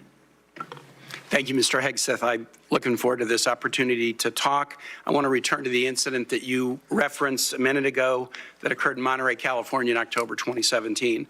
At that time, you were still married to your second wife, correct? I believe so. And you had just fathered a child by a woman who would later become your third wife, correct? Senator, I was falsely charged, fully investigated, and completely cleared. So you think you were completely cleared because you committed no crime. That's your definition of cleared? You had just fathered a child 2 months before by a woman that was not your wife. I am shocked that you would stand here and say you're completely cleared. Can you so casually cheat on a second wife and cheat on the mother of a child that had been born 2 months before? Told you so. You should be listening to the Mike Church Show every day, folks. I told you they were going to Kavanaugh him. This is the Kavanaughing of Pete Hegseth. Pete, you're bigger than this. And Tim Kaine is just a sniveling little also-ran. What a disgrace this thing devolves to when they go this way with this. Ask him questions about the military and about military readiness, not about whether or not whatever happened at the end of his marriage to his second wife. So disgusting and so just unpatriotic here. Mike Church here with you, covering the confirmation hearing of Pete Hegseth live. Again, How do you explain your completely judgment? false charges against me, You fully investigated, and I was you- completely clear. You have admitted that you had sex while you were married to wife 2 after you just had fathered a child by wife 3. You've admitted that. Now, if it had been a sexual assault, that would be disqualifying to be Secretary of Defense, wouldn't it? It was a false claim then and a false claim now. If it had been a sexual assault, that would be That's disqualifying not to be logical. Secretary of Defense, wouldn't it? That was a false claim. So you Talking can't, about a hypothetical. so you can't tell me whether someone who has committed a sexual assault is disqualified from being Secretary of Defense? Senator, I know in my instance, and I'm talking about my instance only, it was a false claim. But you acknowledge And it was but you fully acknowledge investigated. that you cheated on your wife and that you cheated on the woman by whom you had just fathered a child. You have admitted that. I will allow your words to speak for themselves. You're not retracting that today. That's good. I assume that in each of your weddings, you've pledged to be faithful to your wife. You've taken an oath to do that, haven't you? Senator, as I've acknowledged to everyone in this committee, not a perfect person, not claiming to But be. no, I just asked a simple question. You've taken an oath like you would take an oath to be Secretary of Defense in all of your weddings to be faithful to your wife. Is that correct? I have failed in things in my life, and thankfully I'm redeemed by my Lord and Savior, Jesus Christ. In finalizing divorces from your first and second wives, were there non-disclosure? By the way, this is definition of a jagoff. Senator, not that I'm aware of. If there were, would you agree to release those first and second wives from any confidentiality agreement? Senator, it's not something I'm aware of. But if there were, you would agree to release them from a confidentiality agreement? Senator, that's not my responsibility. Did you ever engage in any acts of physical violence against any of your wives? Senator, absolutely not. But you would agree with me that if someone had committed physical violence against a spouse, that What would is be this hypothetical disqualifying crap? to serve as Secretary of Defense, correct? Senator, absolutely not have I ever done that. You would agree that that would be a disqualifying offense, would you not? Senator, you're talking about a hypothetical. I don't think it's a hypothetical. Violence against spouses occurs every day. And if you as a leader are not capable of saying that physical violence against a spouse should be a disqualifying fact for being secretary of the most powerful nation in the world, you're demonstrating an astonishing lack of judgment. The incident in Monterey led to a criminal charge, a criminal investigation, a private settlement, and a cash payment to the woman who filed the complaint. And there was also a non-disclosure agreement, correct? It was a confidential settlement agreement off of a nuisance lawsuit. Right. During an interview, you claimed that you settled the matter because you were worried that if it became public, it might hurt your career. Do you maintain that you were blackmailed? Senator, I maintain that false claims were made against me. And ultimately, Your attorney those used false the phrase, claims, your- I have the opportunity to attest my innocence in those false claims. But you didn't reveal any of this to President Trump or the transition team as they were considering you to be nominated for Secretary of Defense. You didn't reveal the action. You didn't reveal the criminal complaint. You didn't reveal the criminal investigation. You didn't reveal the settlement. You didn't reveal the cash payment. Why didn't you inform the commander-in-chief and the transition team of this very relevant event? Senator, I've appreciated every part of the process with the transition team. They have been open and honest with me. We've had great conversations between the two of us, and I appreciate the opportunity that President-elect Trump has given me. You chose not to reveal this, right? Because you knew it would hurt your chances. So you chose not to reveal this really important thing to the commander-in-chief and the transition team because you were worried about your chances rather than trying to be candid with the future president of the United States. Are there any other important facts that you chose not to reveal to the president-elect and his team as they were considering you to be Secretary of Defense?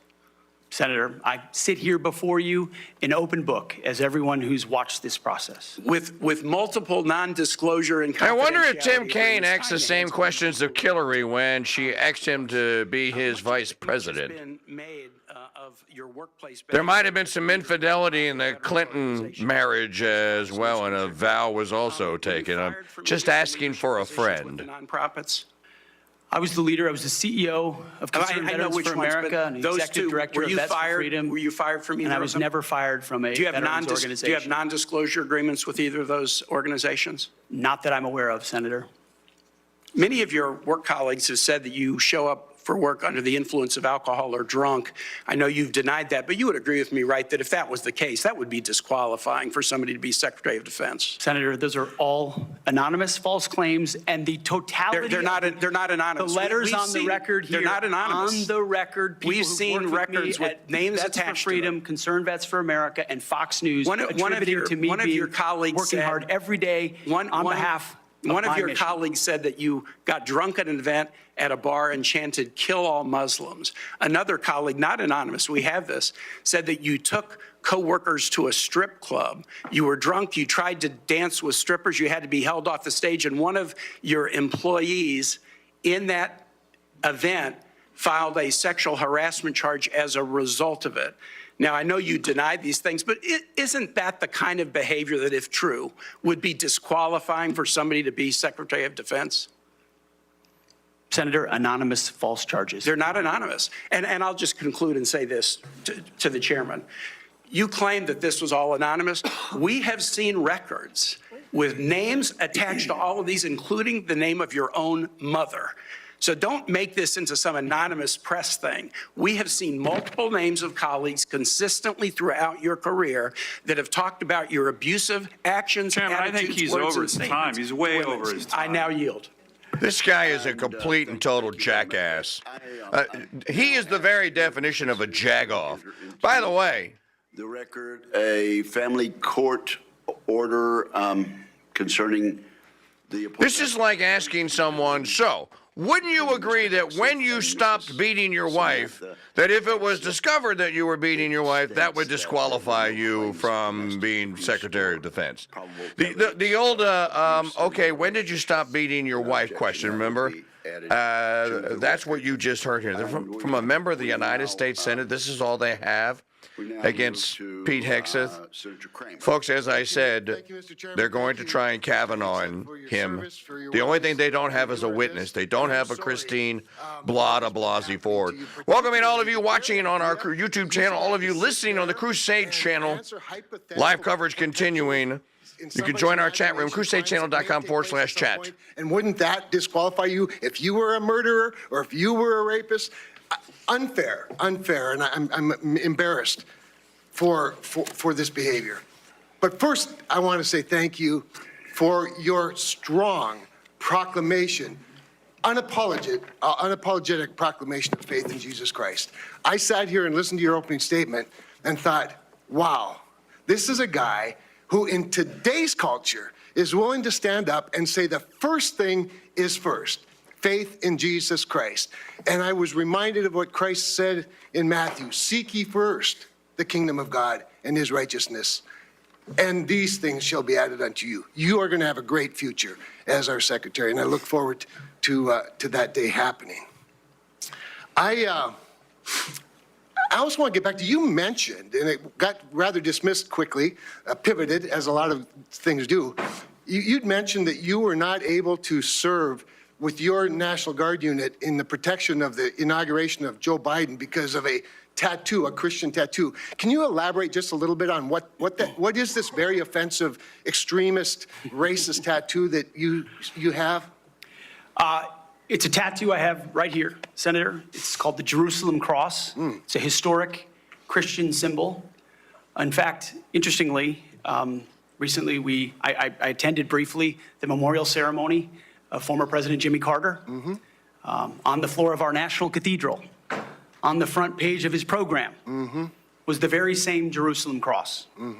It is a Christian religious symbol. And when the events happened before preceding the Biden inauguration, I was a part of the mobilization to defend that inauguration as someone who'd been a proud supporter of Donald Trump, but also a member of the military. Had orders to come to Washington, D.C. to guard that inauguration. And at the last minute, those orders were revoked. I'd never had orders revoked before. I'd been on orders to a lot of places to do a lot of difficult and dangerous things. They were revoked, and I was not told why. Later, when I wrote my book, I was able to get information. It was because I had been identified. Someone who'd served in Iraq, in Afghanistan, in Guantanamo Bay, holding a riot shield outside the White House. I'd been identified as an extremist, as someone unworthy of guarding the inauguration of an incoming American president. And if that's happening to me, Senator, how many other men and women, how many other patriots, how many other people of conscience? We haven't even talked about COVID and the tens of thousands of service members who were kicked out because of an experimental vaccine. In President Trump's Defense Department, they will be apologized to, they will be reinstituted with pay and rank. Things like focusing on extremism, Senator, have created a climate inside our ranks that feel political when it hasn't ever been political. Those are the types of things that are going to change. And Senator Sullivan, you mentioned that study. After a whole study was held, extremism working group study, 100 extremists were identified in the ranks of 3 million.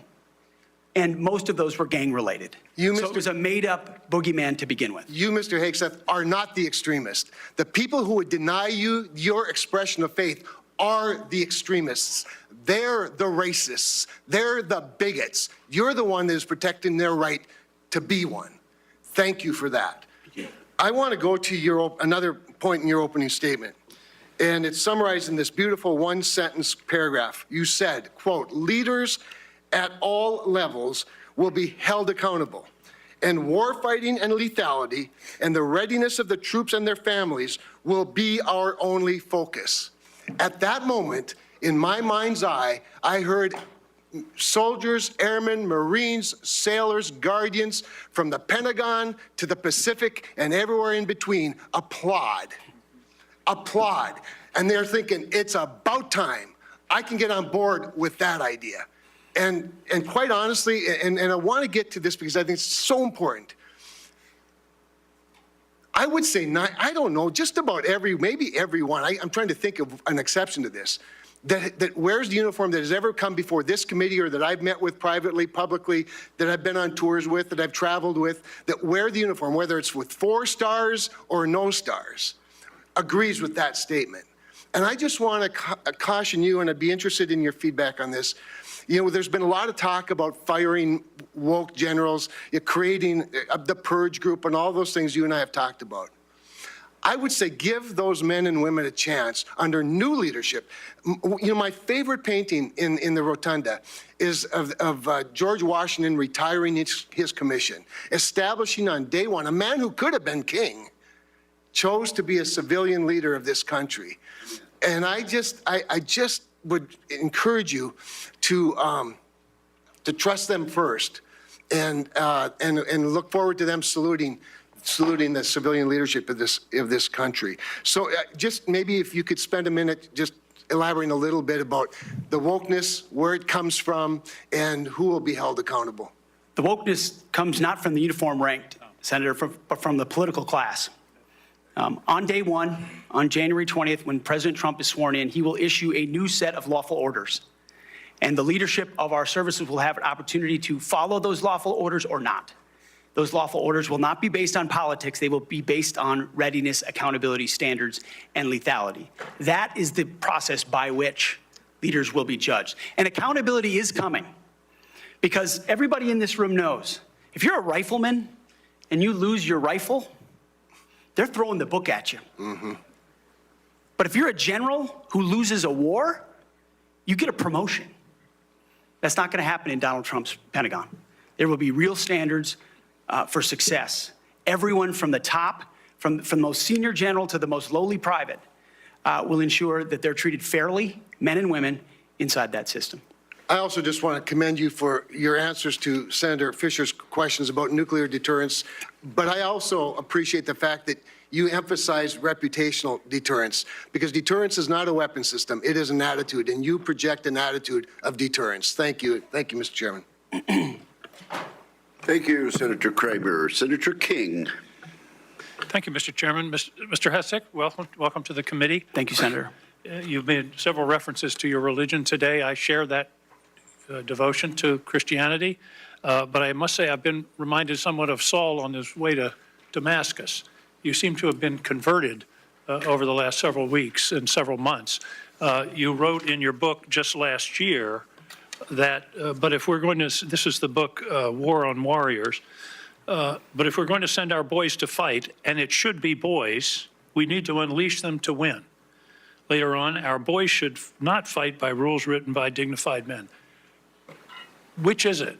Is it only boys can fight? I mean, you've testified here today that you believe in women in combat, but you didn't just last year.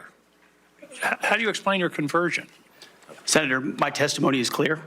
Writing a book is different than being Secretary of Defense, and I look forward to leading the men and women of our military. And my comment there, Senator, was about the burdensome rules of engagement that members of our generation, men and women, have seen on the battlefield. And one thing President Trump changed in meaningful ways that led to meaningful developments on the battlefield. When President Trump took control in the first term, ISIS was raging across Iraq. And as someone who spent a lot of time there with other men and women who invested in that mission, it was a very difficult moment to see the black flag of ISIS fly. And what President Trump did was untie the hands of warfighters. He changed the rules of engagement, untied the hands of warfighters, and allowed them to complete their mission and crush ISIS. It has not just tactical implications, operational and strategic implications, how you allow warfighters to go about winning and fighting their wars. President Trump understands that, and within the laws of war and the Uniform Code of Military Justice, we are going to unleash warfighters to win wars so that wars don't drag on forever, as our generation has seen. So are you rejecting Title 18 and Title 42, I think, also has provisions that incorporate the Geneva Convention and the laws of armed combat? Are you saying that those laws should be repealed? That is the law of the land right now.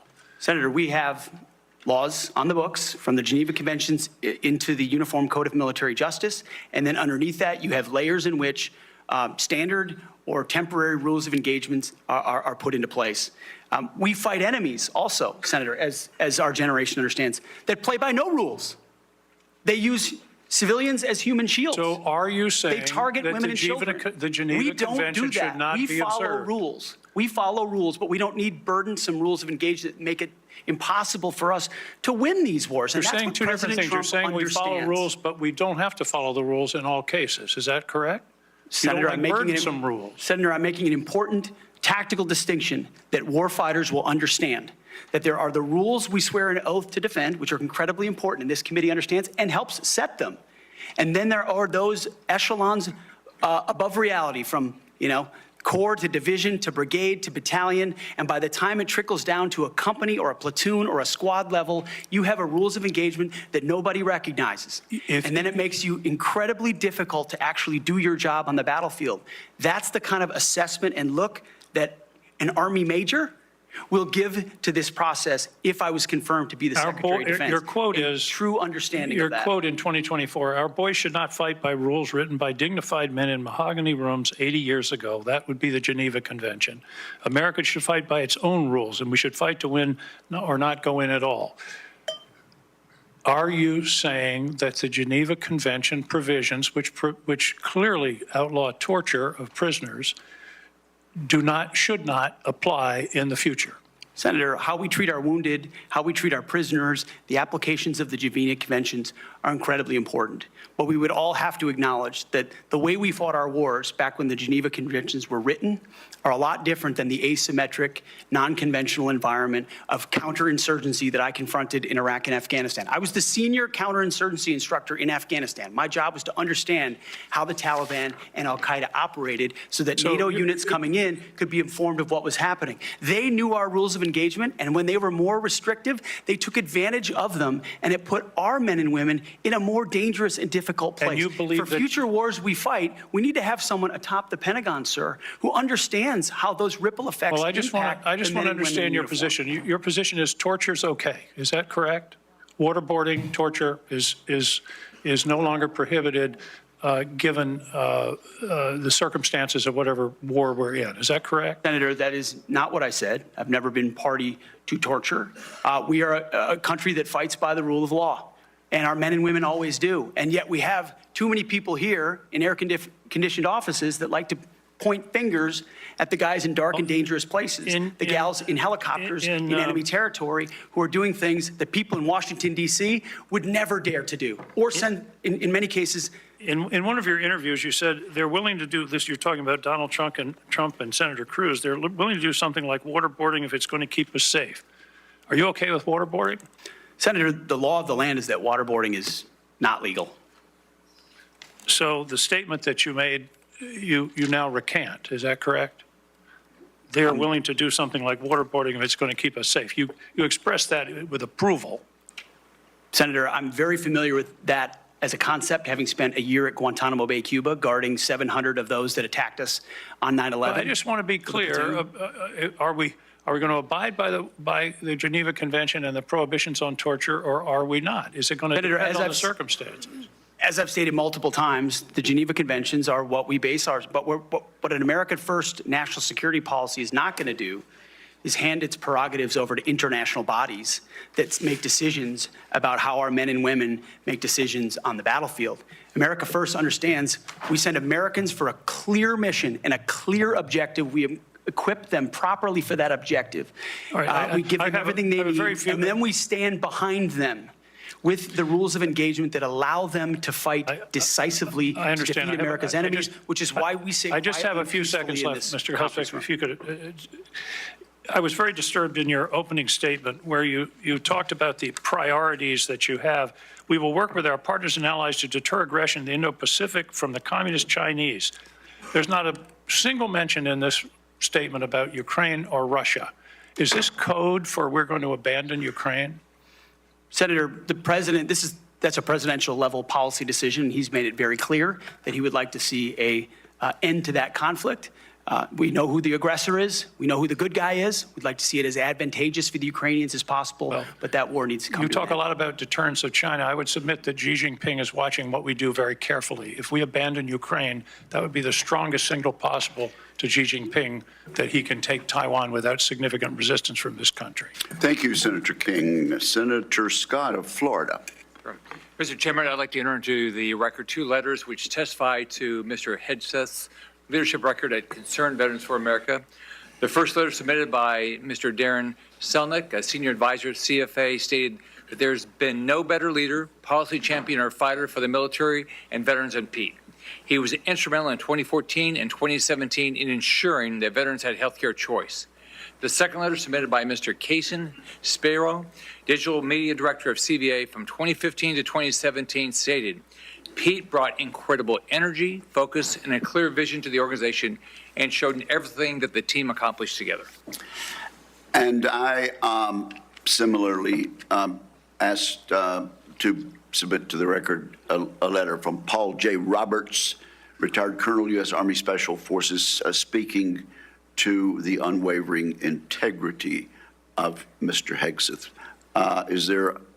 Is there objection? Without objection, those 3 will be admitted. Senator Scott. All right. First, congratulations on your nomination. Thank you, Senator. And thank you for being willing to serve our nation. I served in the Navy. I'm really proud of my dad. He was crazy. He did all 4 combat jumps with the 82nd Airborne. He, after that, survived all that and fought in the Battle of the Bulge. And what they went through, it was hell.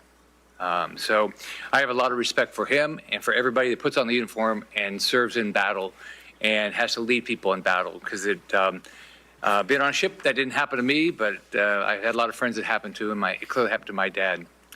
I've served on this committee for 6 years, 2 years under President Trump and the past 4 under President Joe Biden. I've seen how the Biden-Harris administration pushed the DOD to prioritize wokeness over being the most lethal military force in the world.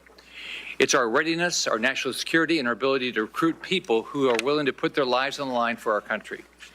Can you talk about some of the changes we can make to improve recruitment and rebuild our military into the most lethal force in the world? First of all, Senator, thank you for the question. Thank you for your time.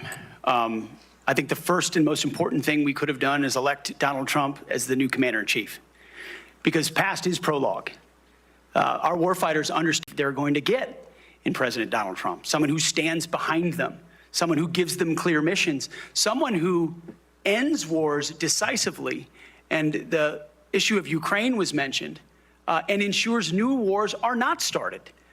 There was a minor incursion under Barack Obama into Crimea, followed by nothing under President Trump, followed by an all-out assault by Vladimir Putin into Ukraine under the Biden administration. That did not happen under Donald Trump. Donald Trump managed the Taliban. Under the Biden administration, Afghanistan collapsed tragically, ending in the lives of 13 at Abbey Gate, who we remember every single day, and no one was held accountable for that. Chinese spy balloons were flying over the country. None of that happened under Donald Trump, and our warfighters understand that. So there's no better recruiter, in my mind, for our military than President Donald Trump. My job is to come alongside him, should I be confirmed, and continue to emphasize his emphasis on warfighting, on getting anything that doesn't contribute to meritocracy out of how decisions are made inside the Pentagon. What gender you are, what race you are, your views on climate change, or whether you are a person of conscience and your faith should have no bearing on whether you get promoted or whether you're selected to go to West Point or whether you graduate from Ranger School. The only thing that should matter is how capable are you at your job? How excellent are you at your job? I served in multi-ethnic units in every place that I worked, every place that I served. None of that mattered. But suddenly we re-inject DEI and critical race theory, dividing troops into different categories, oppressor and oppressed, in ways that they otherwise just want to work together. That's why I've pointed out before, and I'll say it again, and because I'm sure it'll be quoted to me at some point, the dumbest phrase in military history is our unity is our strength. No, our shared purpose is our strength. Our shared mission is our strength. We are one DoD community of all committed to the same mission. Has nothing to do with your background. Has to do with what your commitment is to the country. And that is my solemn pledge to every single person that would put the uniform on and reflects President Trump's priorities as well. Senator. Thank you. You know, we talked a little bit about the fact the Pentagon can't do an audit, all right? Can you talk about, and I mean, to me, I've run big businesses. It's all about accountability. If you want to get an audit done, you can get an audit done. You might get a letter saying hey, there's things you have to fix, but it all goes to accountability, and we haven't had it. So can you talk about how you bring accountability to the table, what you've done in the past, and what you're going to do with regard to bringing accountability to the Pentagon? I meant it when I said it in the opening statement, Senator. I know what I don't know. I know I've never run an organization of 3 million people with a budget of $850 billion. But what I do know is that I've led men and women. I've led people. And it's leadership of people and motivation of people and a clear vision of people where you build a team, cast that vision, empower people properly. I want smarter and more capable people around me than me. And you will get that at the department. I cast the clear vision, build the plan, work it, we set the metrics, and everyone is held accountable. I know our incoming businessman president believes in accountability and holding people accountable. That will happen at the Pentagon. I mean, this has been a problem for a long time. Secretary Rumsfeld gave a speech on September 10th, 2001 that's mostly forgotten. But it was about the need for acquisition reform, cutting tail to give to teeth to warfighters. And then 9/11 happened. And these are problems that have been persistent for a long time. But now we have new threats. And we need the urgency of this moment. As you said, Mr. Chairman, the most dangerous moment we've been since the end of the Cold War and possibly since World War II. The urgency to do everything possible to get the capabilities into the hands of warfighters, Emergency Powers Defense Production Act, whatever it takes, and an audit is certainly part of it. Why do you want to do this? Why do you want to do this job? What drives you? You have 30 seconds. Because I love my country, Senator, and I've dedicated my life to the warfighters. People see me as someone who hosts a morning show on television. But people that really know me know where my heart's at. It's with the guys in this audience who've had my back, and I've had theirs. We've been in some of the darkest and most difficult places you can ever be in. You come back a different person. And only by the grace of God am I here before you today. I'm doing this job for them, for all of them. Thank you, Mr. Hegseth. Senator Warren. Thank you, Mr. Chairman. And Mr. Hegseth, thank you. Thank you for your service. So if you're confirmed as Secretary of Defense, you will oversee our military, including about 250,000 women who currently serve on active duty. And Here we go with Pocahontas and more of the Brett Kavanaugh of Pete Hegseth. I am wondering, as I'm sure many of you are wondering, Mike Church here with you on the Crusade Radio Network. I am wondering if any of these Democrats are going to vote for his confirmation, because he has to get 60 votes. Meaning you get all the Republicans, which is 51 or 52, then you have to peel off a minimum of 8. From what I've heard here today, I haven't heard one single Democrat that sounds to me like they're going to vote to confirm President Trump's selection here. If they wind up borking this guy, then you can expect a constitutional crisis on January the 21st. Because the guy that wrote the art of the deal is not going to let them get away with this. That's my prediction. Back to the hearing, and you're hearing the voice of Elizabeth Warren, also known as Mike Church Show as Pocahontas. It would erode standards. June 2024, you said on Ben Shapiro's podcast, quote, "Women shouldn't be in combat at all." And then, of course, we've talked about it in 2024. You published a book. And you say on page 26 of your book, we need moms, but not in the military, especially in combat units. Page 48 of your book, you claim that women should not be in combat roles because men are distracted by women. And then 10 weeks ago, you appeared on the Sean Ryan Show and said, "I'm straight up just saying we should not have women in combat roles." Now, I presume you recall making all these statements? Senator, I'm not familiar with the article you're pointing to in 2013, but it underscores my argument completely, because in that 2013 argument, I was talking about standards. Standards are what it's always been about, Let's not Senator. have this same fight again. Always been about Senate I've quoted you directly. We've got the video. We're happy to show it. But I want to be clear here. For 12 years, you were quite open about your views, and your views were consistently the same. Women are inferior soldiers, sailors, Marines, airmen, and guardians. And in case anyone missed the point, and these are your words from 10 weeks ago, women absolutely straight up should not be permitted to serve in combat. And I notice on each of these quotes, those are said without qualification. It's not by how much you can lift or how fast you can run. They don't belong in combat, period, or your words, straight up. And then on November 9th, 2024, just 32 days after your last public comment saying that women absolutely should not be in combat, you declared that, quote, "some of our greatest warriors are women," and you support having them serve in combat. Now, that is a very, very big about face in a very, very short period of time. So help me understand, Mr. Hegseth, what extraordinary event happened? Hey, Pocahontas, help me understand. You used to claim you were an American Indian. What made you about face? Did the great-grandson of Sitting Bull confront you and call you a liar because he went to 23andMe and saw that you weren't? Comments from 2013, because for me, this issue has always been about standards. And unfortunately, because of some of the people that have been in political power for the last 4 years, priorities other than standards, lethality, and meritocracy have driven decision-making. I'm quoting you from the podcast. Women shouldn't be in combat at all. Where is the reference to standards? That they should be there if they can carry, if they can run? I don't see that at all, Mr. Hegseth. What I see is that there's... Why are these lunatics so hell-bent on having women get shot by jihadis?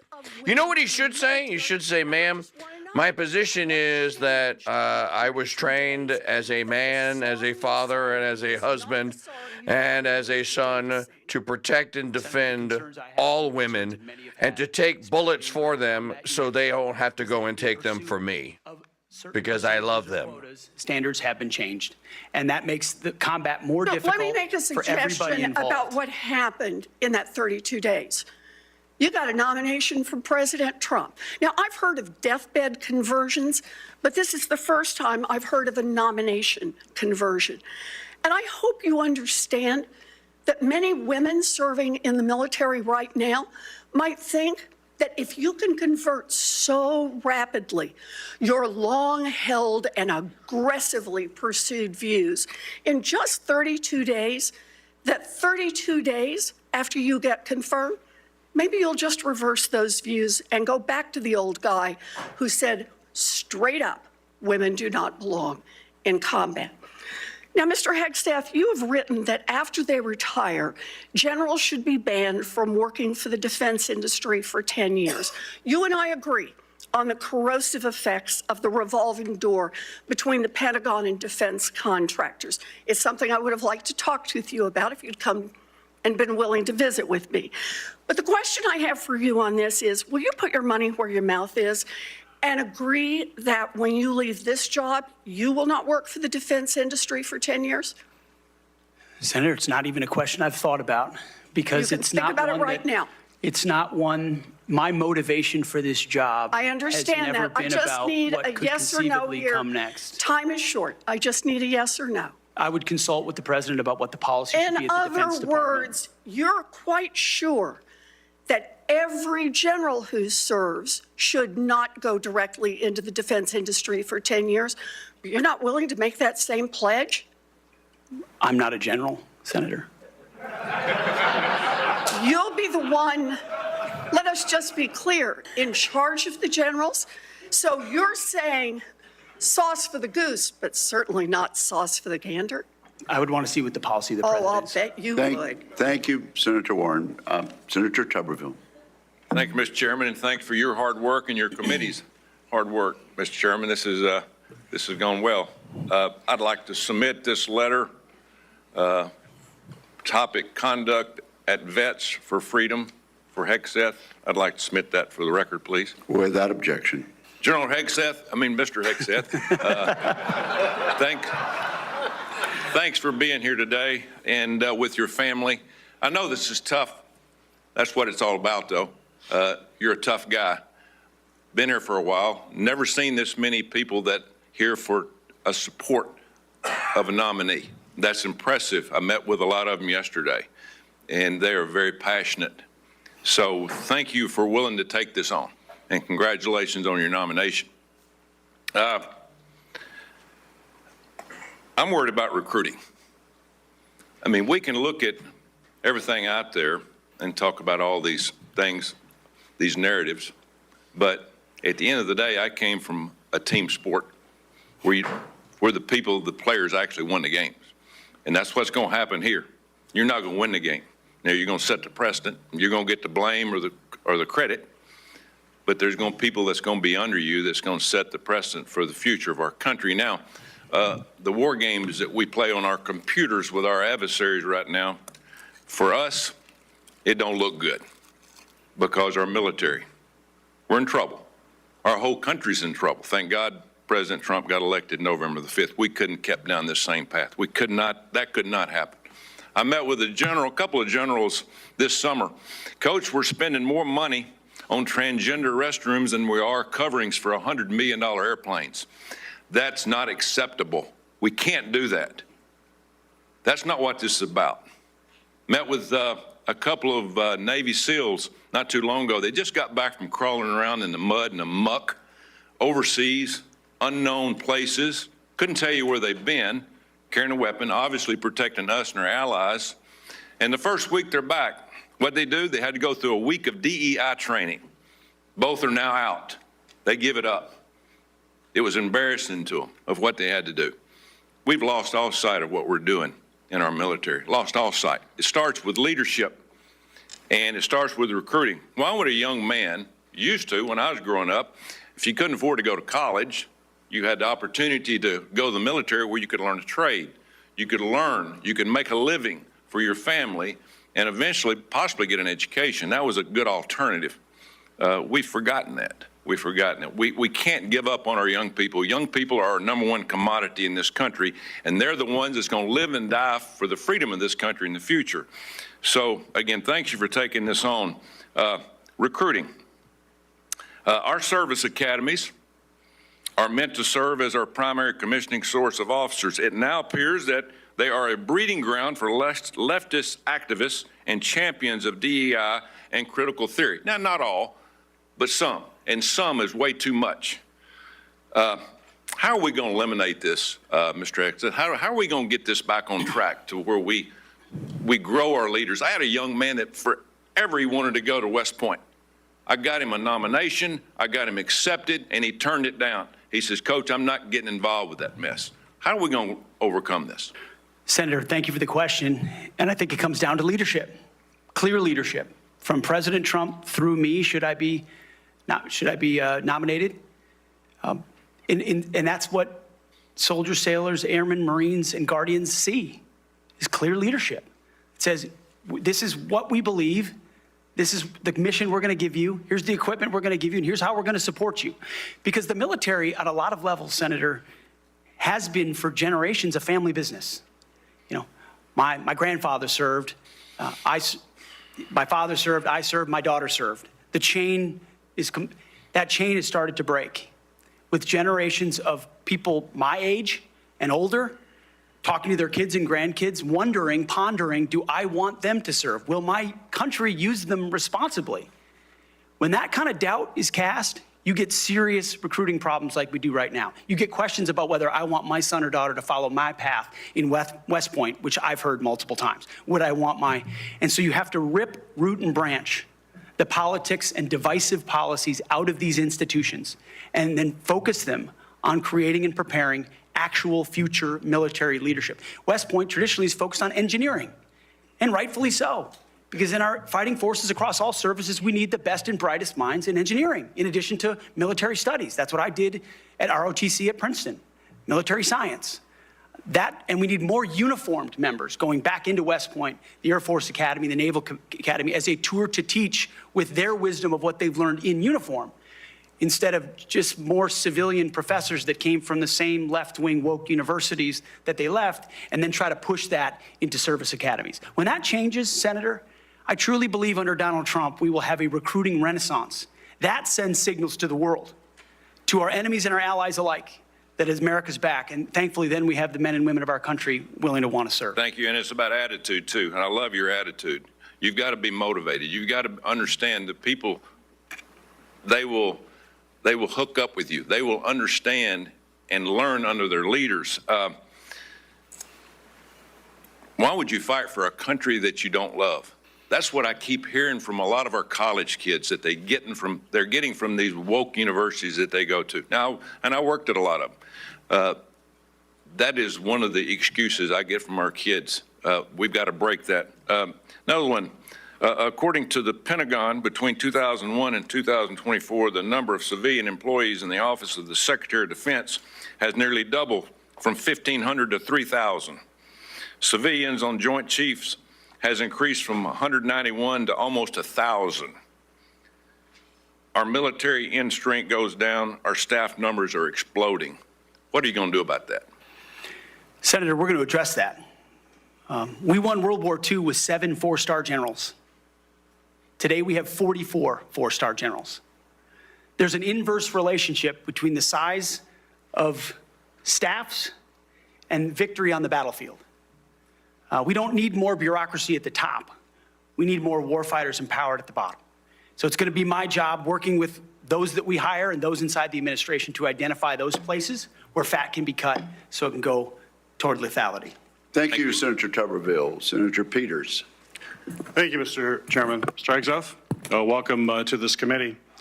Thank you. You know, we have far too much partisanship in our country right now. I think it's eating away at the fabric of what has always made this country great, about bringing people together from all sorts of backgrounds, all sorts of experiences. And we know that in our motto, together as one, we are strong. And so we in this committee, and certainly I speak for myself, but I think I speak for many of my colleagues, want to take partisanship out of this proceeding as much as we can. I'm not naive. It's out there. I get it. But we've got to try to take that out. And I want you to know that as a member of this committee, I have voted in a bipartisan way for Secretaries of Defense. I voted for 2 Secretaries of Defense when Donald Trump was previously president. We had those 2. We had, I think, 5 total Secretaries of Defense during that 4-year period. So we want to keep that in mind as to what we might see in this coming administration. But I voted, and we voted by a big margin for those folks as well. But part of that was the process and having an opportunity to get to know the person and understand their qualifications and understand the standards. You know, I made repeated requests to meet with you prior to this meeting. I know many of my other colleagues also wanted to meet with you. I did that with the other nominees that I was happy to vote for. I thought they were highly qualified individuals and true professionals. And yet I could never get a meeting with you. Was there a reason you were afraid to have one-on-one meetings with some of my colleagues before the hearing? Senator, I know there was a great deal of outreach to multiple offices. Schedules get full. There's a lot going on. I was ready. And I welcome the opportunity, pending ready. my schedule, to have an opportunity to sit down. I was ready. It would have been so much better to have that opportunity to talk beforehand. I think that's a big mistake, and it doesn't set us on a good course when you refuse to meet with people and have a professional conversation about the huge challenges that we face at the Department of Defense.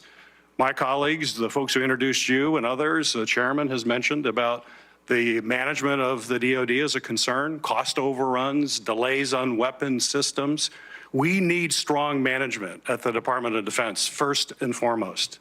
We've got to have someone who's going to grab the reins and give the taxpayers value for having the most lethal fighting force in the world that defends freedoms, but we've got to do it in an efficient way. I've heard about the jobs you've had in the past. Let's just talk about qualifications. I know you had 2 previous positions. How many people reported to you in those positions? Senator, at Vets for Freedom, we were a small upstart. Our focus was just the number, working please. on Capitol Hill, going back to the battlefield, Just the number. warfighters. Just the number, please. We probably had 8 to 10 full-time staff and lots of volunteers. So you had 8. Has there been any other? We've heard about the 2, and certainly there's been a lot of talk about the mismanagement, et cetera, et cetera. I'm just curious. I won't go into that. Just curious. So you had 8 there. What's the largest number of people you've ever supervised or had in an organization in your career? Not 3 million. Senator. No, I don't expect that. very few people have ever had that experience, but how many? It's a straight up question. I think we had over 100 full-time staff at Concerned Vets for America, roughly, with thousands of volunteers. So 100 people. I was also a headquarters company commander, which would have been a couple of hundred. Nothing remotely near the size of the Defense Department, I would acknowledge that. Actually, not remotely near even a medium-sized company in America, let alone a big company in America, especially a major corporation. And we're hiring you to be the CEO of one of the most complex, largest organizations in the world. We're the board of directors here. I don't know of any corporate board of directors that would hire a CEO for a major company if they came and said, you know, I supervised 100 people before. They'd ask you, well, what kind of experiences you had? We need innovation. Can you give me an experience or your actual experience of driving innovation in an organization? Give me an example of where you have done that. Oh my goodness, Senator, absolutely. At Concerned Veterans for America, we created the Fixing Veterans Healthcare Task Force, a bipartisan task force that had never been done before, to create policy, to drive policy change on Capitol Hill that organizations fought ferociously against. We got the VA Accountability Act passed and the Mission Act passed in a way that a nonprofit of our size, veterans organization, has never done. And that's testified in all the letters that we put forward to the committee, which are on the record. I have limited time. Thank you for that.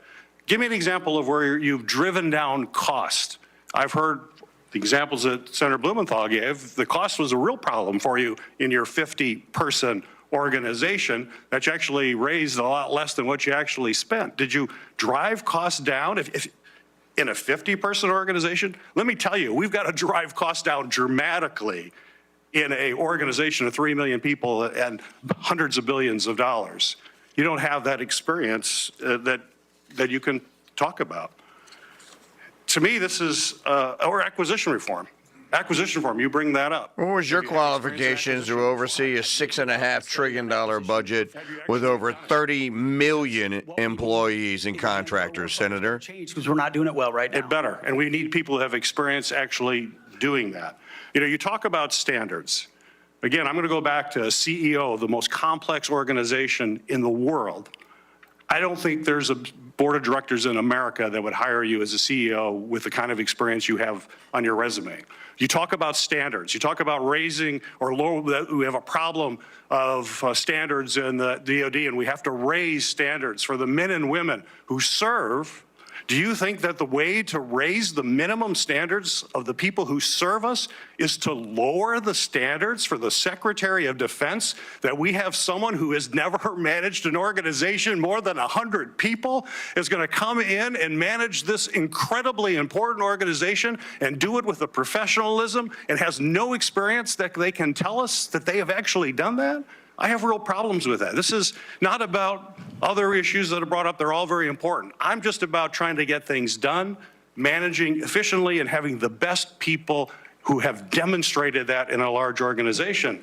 And I'm sorry, but I don't see that in your background. There are a lot of other things you can do very well. You're a capable person, but you have not convinced me that you're able to take on this tremendous responsibility with a complex organization and having little or no significant management experience. Senator, I'm grateful to be hired by one of the most successful CEOs in American history, should I be confirmed.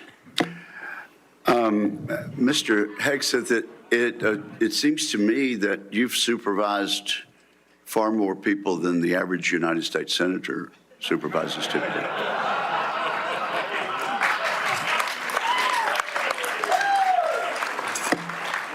And except for former governors, Mr. Chairman. Senator Mullen, I understand you are yielding back your time and do not wish to ask a question.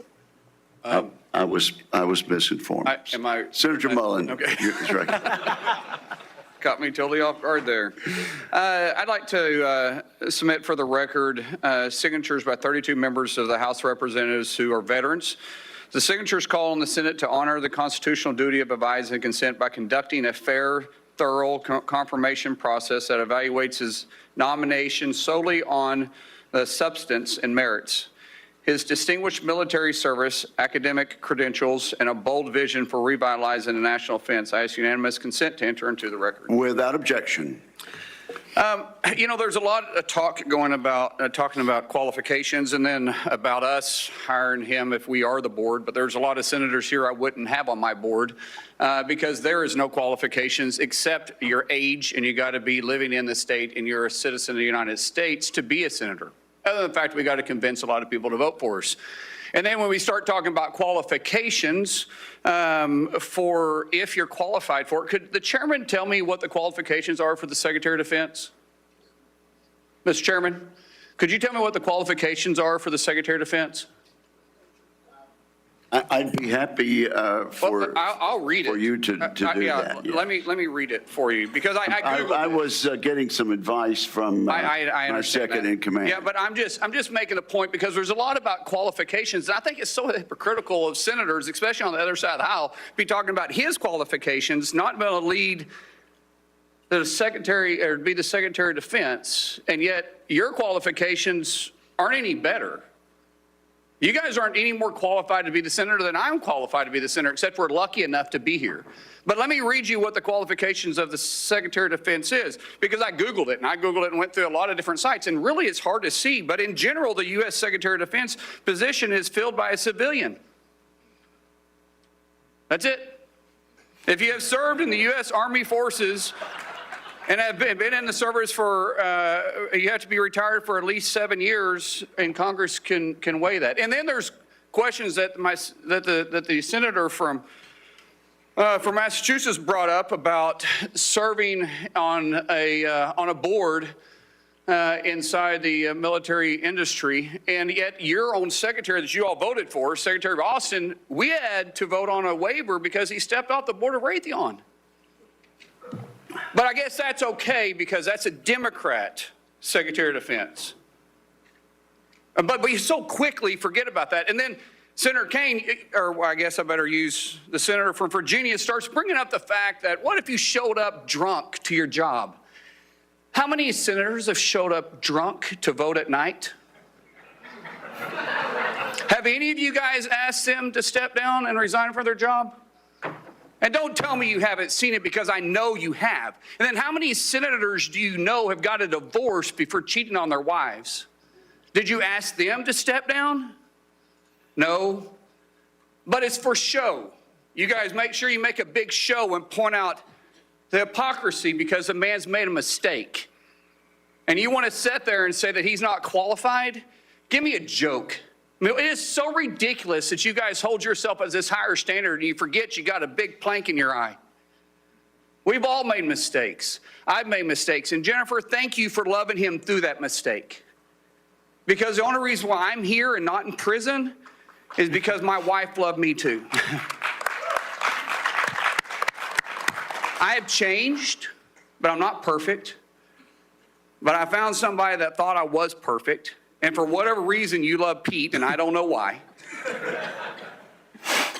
But just like our Lord and Savior forgave me, my wife's had to forgive me more than once too, and I'm sure you've had to forgive him too. And so thank you. So before I go down this rabbit hole again, tell me something about your wife that you love.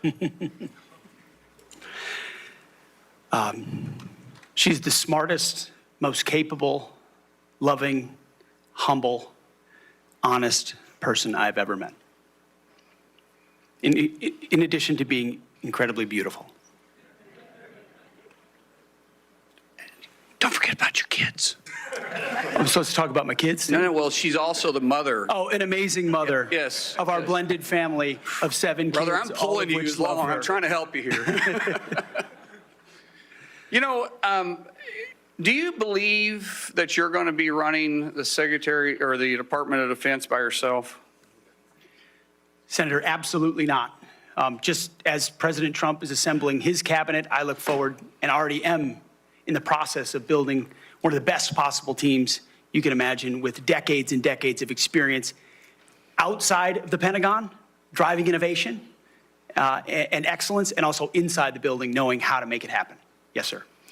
So, in your organizations that you did have the privilege of running, did you have a board that you... In both organizations, we had a board, yes. Okay, and what did you do with that board? What kind of decisions did you make with them?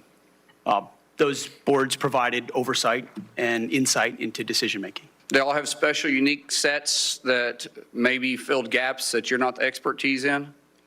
Yes, sir. So do you believe you're capable of surrounding yourself with capable individuals that you're going to be able to run those same ideas by, and surround yourself with people that are smarter and better equipped in maybe areas that you don't necessarily carry those expertise with? Senator, the only reason I've had success in life, to include my wonderful wife, is because of people more capable around me and having the self-confidence to empower them and say, hey, run with the ball, run with the football, take it down the field. We'll do this together. I don't care who gets the credit. And in this case, that's how the Pentagon will be run. Let's end with this, Mr. Chairman, about the qualifications. You got a man who has literally put his butt on the line. He served 20 years in the service, multiple deployments, has heard the bullets crack over the top of his head,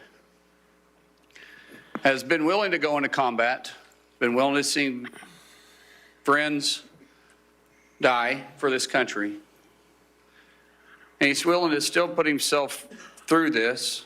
His wife is willing to still stand beside him, knowing he wasn't perfect, knowing that all this was going to be brought up, and he's still willing to serve the country. What other qualifications does he need? That I yield back. Thank you, Senator Mullen. Senator Duckworth. And again, we really are going to strictly enforce the rule about no demonstrations or noise. The distinguished ranking member. Just a point of personal privilege to make a correction. The reason that General Austin required a waiver was not because of his participation in a corporate enterprise. It was because he did not have 7 years of interruption between his service and his appointment. Second point is that if any of us were appointed as Secretary of Defense, we would be subject to the same types of questions. And the case in point is Senator John Tower was nominated for Secretary of Defense. It was discovered by his colleagues that his behavior was not commensurate with the responsibilities despite his service, and he was voted down. Thank you. Thank you, Mr. Chairman. Senator Duckworth, you are recognized. Thank you, Mr. Chairman. And also, Secretary Mattis had to have this waiver as well. Mr. Hegseth, this hearing is about whether you are qualified to be Secretary of Defense, and one of the qualifications, to answer my colleague's question, is to actually win the votes of every member of this committee and to be confirmed by the United States Senate. And you need to convince us that you're worthy of that vote, because the people of the state of Illinois voted for me to be their senator so that I could cast that vote when it comes to picking who is going to be the next Secretary of Defense. This hearing now seems to be a hearing about whether or not women are qualified to serve in combat, and not about whether or not you are qualified to be Secretary of Defense. And let me just say that the American people need a SecDef who's ready to lead on day one. You are not that person. Our adversaries watch closely during times of transition, and any sense that the Department of Defense that keeps us safe is being steered by someone who's wholly unprepared for the job puts America at risk, and I am not willing to do that. With that in mind, Mr. Hegseth, I want you to try to explain to the American people, this committee, who have to vote for you, and to our troops who are deployed around the world, why you are qualified to lead the Department of Defense. We already know that you've only led as large as a 200-person organization. We already know that you so badly mangled a budget that after you left, they had to bring in a forensic accountant to figure out what went wrong, and that the largest budget you ever managed was about $18 billion. You know, that is about 51,560 times lower than the Department of Defense budget of $825 billion. $16 million is 51,568 times smaller than the defense budget. Please describe to me, Mr. Hegseth, you talk about DOD passing an audit. Again, go back to Senator Mullen. What's your qualification, ma'am, to have managed a $6 trillion budget, which, by the way, speaking of bungling, $2 trillion debt last year, $1.8 trillion debt this year. If you want to talk about bunkering, I say Senator Duckworth is a big bungerer. Any organization, yes or no? I don't want a long answer, yes or no. Have you led an audit of any organization of which you were in charge? Senator, in both of the organizations I ran, we were always completely fiscally responsible. Yes or no, did you lead an audit? And the way my leadership has been stated, did you lead an audit? Yes or no? What are you afraid of? You can't answer this question. Yes or no, did you lead an audit? Do you not know this answer? Senator, every part of my leadership of these organizations has been misrepresented. I will take that as a no. What were the findings? So there were no findings because you've never led an audit. What guidance did you give the auditors? None, because you've never led an audit. Nobody expects you to be an accountant, Mr. Hegseth. What we expect is for you to understand the complexity of this Pentagon budget process that is absolutely necessary to outfit our warfighters. Look, the Secretary of Defense is required to make quick decisions every single day that, well, with high-level information that's being provided for them. A Secretary of Defense has to have breadth and depth of knowledge. Right now, I am concerned that you have neither. Mr. Hegseth, what is the highest level of international negotiations that you have engaged in, that you have led in? Because the Secretary of Defense does lead international security negotiations. There are three main ones that the Secretary of Defense leads and signs. Can you name at least one of them? Could you repeat the question, Senator? Sure. What is the highest level of international security agreement that you have led? And can you name some that the Secretary of Defense would lead? There's three main ones. Do you know? I have not been involved in international security arrangements because I have not been in government other than serving in the military. I was going to say, why would someone that was enlisted or in the officer corps be involved in international security negotiations? That's what the Secretary of State does, you dumbass. Agreement would be one of them. Status of forces agreement. I've been a part of teaching about status of forces agreements. But you don't remember to mention it? You're not qualified, Mr. Hegseth. You're not qualified. You talk about repairing our defense industrial complex. You're not qualified to that. You could do acquisition and cross-servicing agreements, which essentially are security agreements. You can't even mention that. You've done none of those. You talked about the Indo-Pacific a little bit, and I'm glad that you mentioned it. Can you name the importance of at least one of the nations in the ASEAN, and what type of agreement we have with at least one of those nations? And how many nations are in ASEAN, by the way? I couldn't tell you the exact No, you amount of couldn't, nations because in you've that, not but I even know we have bothered to allies do- in South Korea and Japan and in AUKUS with Australia, trying to work Okay. on submarines with them. Mr. and data Hegseth, transfers none with of those them. countries We are have in allies ASEAN. across. None of those 3 countries that you've mentioned are in ASEAN. I suggest you do a little homework before you prepare for these types of negotiations. Listen, Mr. Hegseth, this is, we ask our troops to go into harm's way all the time. We ask them to go into harm's way. And this behind me is a copy of the Soldier's Creed, a copy that usually hangs over my desk here in the Senate, and you should be familiar with it. It's the same copy that hung over my desk at Walter Reed every single day that I woke up and fought my way back because I wanted to go back and serve next to my buddies who saved my life. This same copy, these words are repeated over and over and over again. And let me read out 2 things to you, 2 sentences. I will always place the mission first, and I am disciplined, physically and mentally tough, trained and proficient in my warrior task. Mr. Hegseth, our troops follow these words every single day, and they man up and they pack their rucksacks and they go to war. And they deserve a leader who can lead them, not a leader who wants to lower the standards for himself or raising the standards for other people. And by the way, our troops already meet the standards. We ask troops to man that ship, fight that fire, fly that helicopter until their very last breath. And they do that every single day. They cannot be led by someone who's not competent to do the job. How can we ask these warriors to train and perform the absolute highest standards when you are asking us to lower the standards to make you the Secretary of Defense simply because you are buddies with our president-elect? And by the way, he has filed for bankruptcy 6 times. I'm not quite sure he's the kind of CEO you want to refer to as a successful businessman. Let me make it clear. You can't seem to grasp that there is no U.S. military as we know it without the incredible women that we serve. Women who've earned their place in their units. You have not earned your place as Secretary of Defense. You say you care about keeping our armed forces strong and that you like that our armed forces are meritocracy, then let's not lower the standards for you. You, sir, are a no-go at this station. Thank you, Senator Duckworth. I would like to submit for the record a letter submitted by Mr. Brian Marriott that says anyone who would claim that Pete mismanaged funds at Vets for Freedom is ignorant of the facts. Without objection, it will be admitted to the record. Senator Budd. Thank you, Chairman Wicker, and congrats on your chairmanship of this committee. I want to thank you for your leadership and your handling of this today. I think you're doing a great job. So I want to also submit for the record a letter submitted by Mr. Daniel Catlin, the former operations manager at Vets for Freedom. Mr. Catlin's letter states that Mr. Hegseth and Mr. Catlin conducted weekly meetings to meticulously review every dollar that the organization spent. Pete's hands-on approach and dedication to financial responsibility ensured that Vets for Freedom operated within its budget. Mr. Catlin's letters also states that Pete treated his staff with the utmost respect, regardless of race or gender. So I ask unanimous consent to enter this into the record, Mr. Chairman. Without objection, so ordered. Thank you.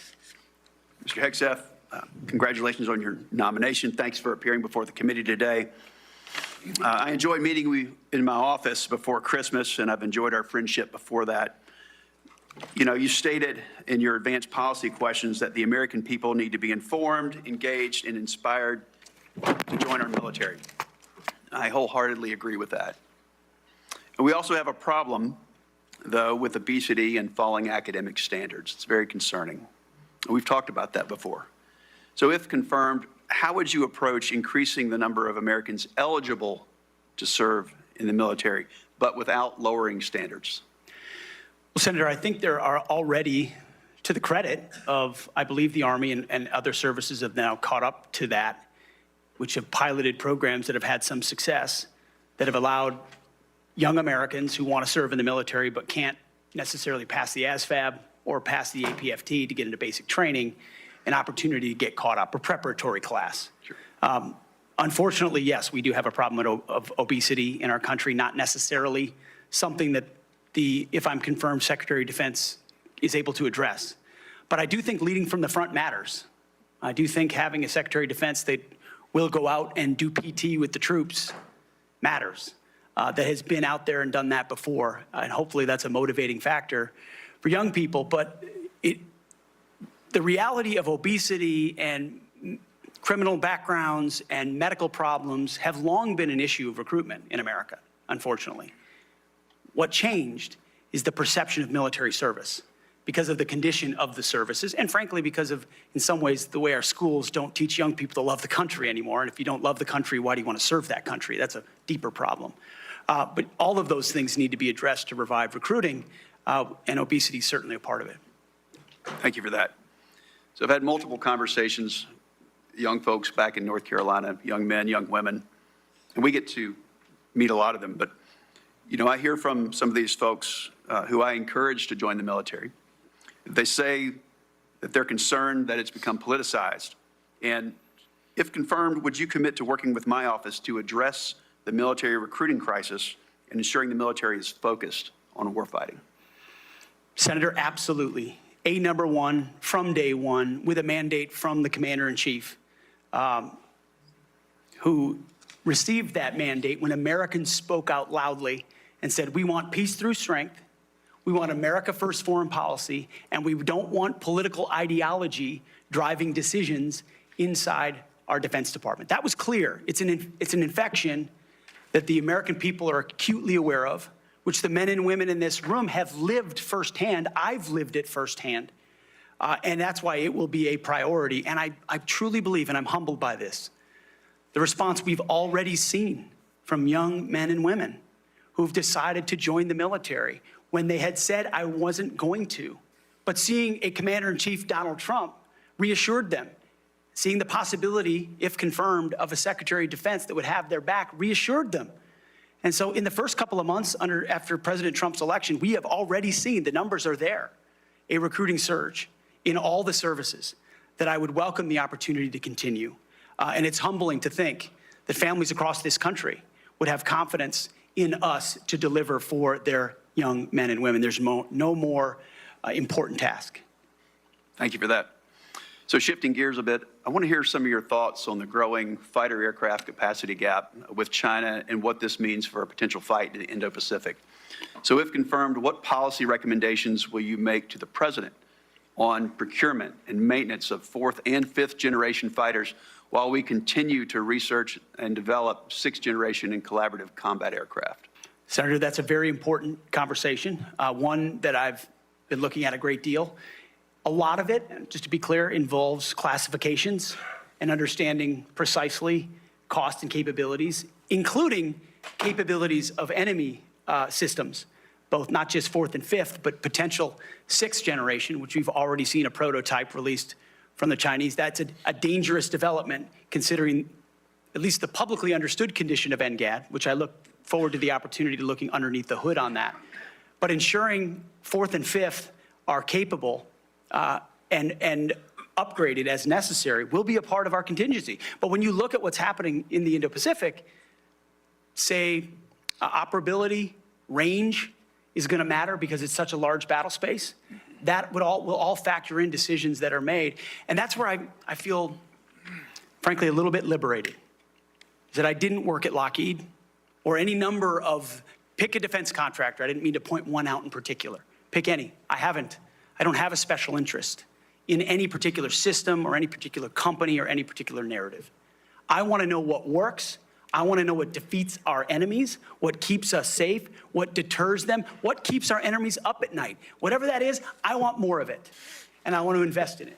And I know that's the view that President Trump has as well. Thank you. You know, some have commented recently about the need to eliminate immediately a manned aircraft. So I'd say maybe one day, but that day's not now, and certainly not before 2027, especially in the Indo-Pacific. So if confirmed, will you commit to work with my office in this committee to ensure the proper mix of fighters, manned and unmanned? I look forward to working with you on that, Senator, because unmanned will be a very important part of the way future wars are fought. Just the idea of survivability for a human being drives cost and time in ways that unmanned systems do not. But I look forward to that conversation, Senator. Thank you, Senator Budd. I now recognize Senator Reed for a unanimous consent request. Mr. Chairman, I would ask unanimous consent that 2 letters be submitted for the record. 1 letter signed by numerous organizations, including the Government Accountability Project, the other signed by several organizations, including the Truman National Security Project. Without objection, so ordered. Now, Senator Kelly,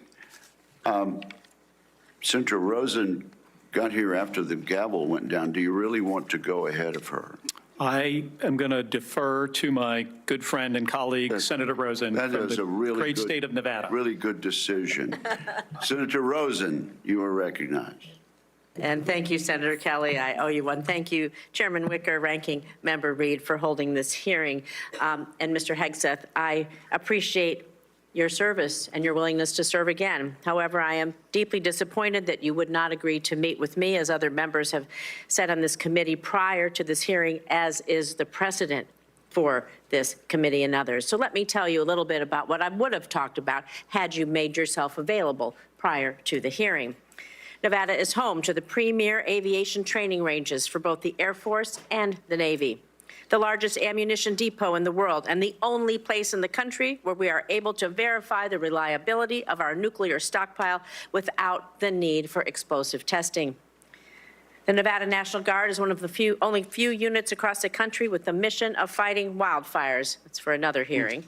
And currently activated to fight the devastating fires around Los Angeles in support of our neighbors. We therefore play a critical role in our national security, and the person who holds the position of Secretary of Defense matters greatly to Nevada service members and our military equities. But every single person who serves in the military, we've talked about, my colleagues, esteemed colleagues, have talked about recruitment and retention. One day, they will become a veteran. So my veterans and the folks who are serving active duty now are concerned about what you think.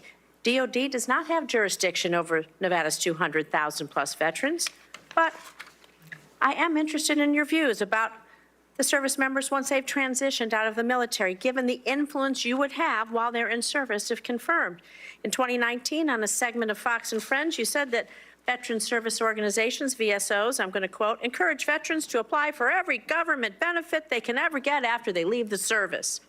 You stated you don't want to, quote, be dependent on government assistance from the VA based on injuries or illnesses that might have arisen from your military service. So I'm just going to ask you a few yes or no questions about veterans, understanding you don't have jurisdiction, but this is important to our morale, it's important to our recruitment, and is important to our retention, and it is important to how we respect others in this country.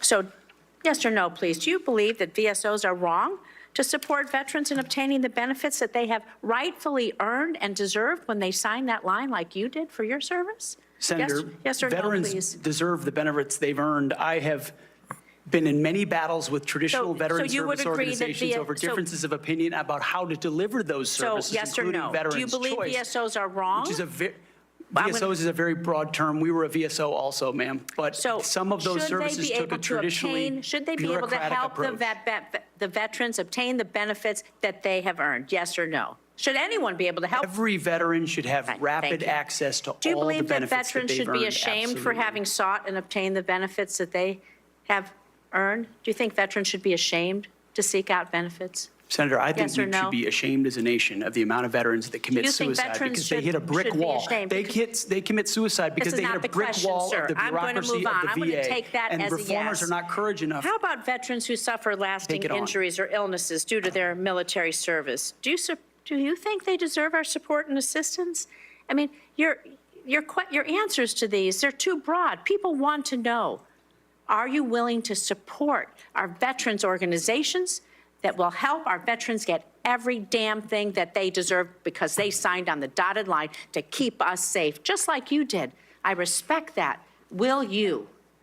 Senator, with all due humility, I don't know that there's anyone in this room over the last 20 years that have worked harder to ensure that our veterans are taken care of. It has So been do a you think passion veterans of are my life, dependent on the- alongside with so many on this dais, to make sure that veterans receive, and it is a recruiting crisis. But you've When said that veterans are not treated dependent well, on the government. they don't You've want said their veterans are sons and daughters dependent to on the join. government. Do you believe that veterans getting these benefits are dependent on the government? Or do you believe it's a benefit they've earned and deserved through their service? It's a Are they benefit they've dependent? earned and a hand up to the But these are next your chapter of their words then. life. So you have again Absolutely. changed your position. Where you believe the veterans are dependent, now you believe they've earned and deserved it. I just think it's disrespectful to change that position. These are benefits that people may need throughout their life and may not know when they need them or how they're going to need them, and they need to be there when they do. Thank you. I'm going to move on to my next question. America's role in the world. Our alliances, the threats America's facing, they're serious, they're wide-ranging, from China to Russia to Iranian-backed terrorism. So do you agree with the National Defense Strategy that the U.S. cannot compete with China, Russia, and their partners alone, and certainly cannot win a war that way? And this is a quote from the National Defense Strategy. Is your interpretation that American first foreign policy is America alone? Does that include abandoning our allies and partners such as NATO, Taiwan, Israel, and others? And if we can't win alone, and we don't strengthen our strategic That's a partnerships, Secretary of State question, not Secretary of Defense, you dingbat. a strategic path to lose to our adversaries. So maybe you're okay with choosing that path for America. I want to know how you square that position with the positions you articulated in your book, where you wrote that NATO is at relic, at best a distraction, and should be scrapped and remade. Are you okay with sending us down a path where we can't win? Senator, the world has had, our friends in the world have had no better ally. Our allies and partners have had no better friend than President Donald Trump, who's I'm not talking reinvigorated about a NATO President alliance, Donald Trump. who's I'm stood talking about behind your Israel words. in every way, in ways this administration has not. He has ensured that the NATO alliance has become far more robust. He worked, Donald Trump worked going to with stand allies behind in the Ukraine? Pacific as well. Is Donald Trump going to stand behind Ukraine? Are you going to stand behind Ukraine? You say he's the strongest president. President-elect Trump said he will end the war in Ukraine before he takes office. Okay, it's less than a week before he's inaugurated, to the best of your knowledge. Do you have knowledge of a plan that he's going to use to rapidly end the war with Ukraine? Do you believe it's feasible, that it does not make unacceptable concessions to Vladimir Putin, who is a brutal dictator? And are you going to give President-elect Trump the military advice that you have given others to achieve the objective of us winning the war in Ukraine? How do you think a rapid end to the war that Vladimir Putin started will affect the United States standing across the world? Senator, I will always give clear guidance, my clear guidance, best guidance to the President of the United States on matters like that.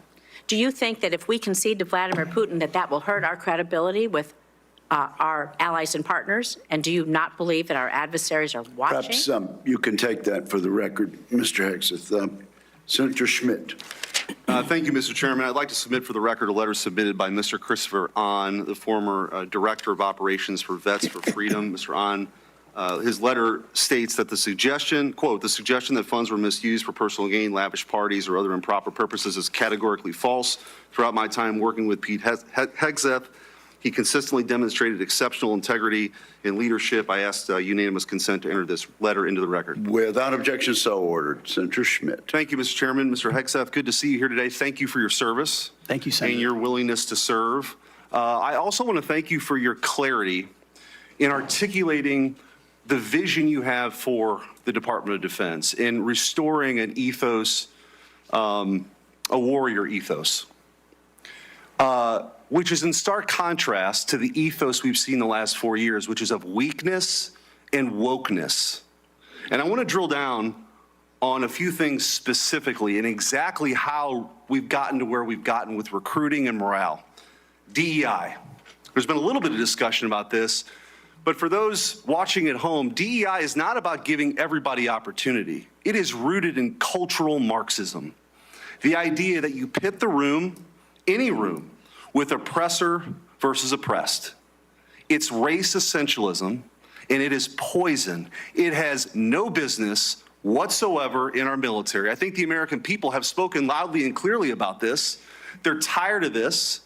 They're tired of woke ideology, And to my Democrat colleagues on the other side, if you haven't picked up on that, you missed the plot. Because that's what November 5th partially was about. And so let's talk specifically about some of these DEI programs that have been funded. In our academies, specifically the Air Force Academy, it was advised as disfavored language to refer to your mom and dad as mom and dad. Okay? Dear mom and dad, I'm writing home. Don't say that. That's insane. We're all just people. You can't say that either. And in an effort to police this, in a 1984 Orwellian novel, there was actually an eyes and ears program to rat on your fellow students who might say mom and dad. Or just say, in a tough situation, you know what, we're all just people, can't say that. This wasn't limited, by the way, to our academies.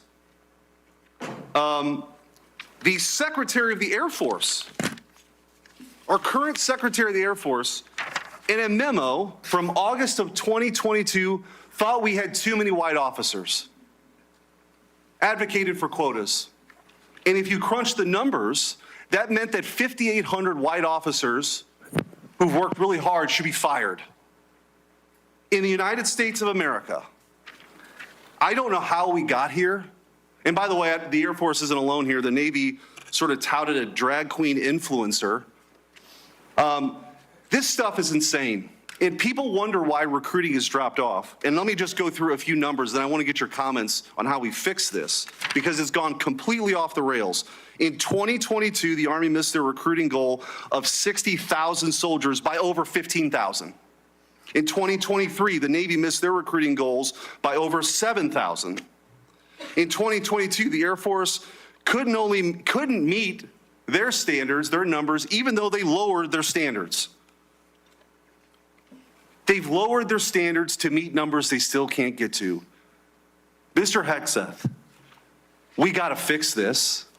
I think what you've demonstrated today is that you have the talent and the ability and the desire to fix it. How are you going to fix it?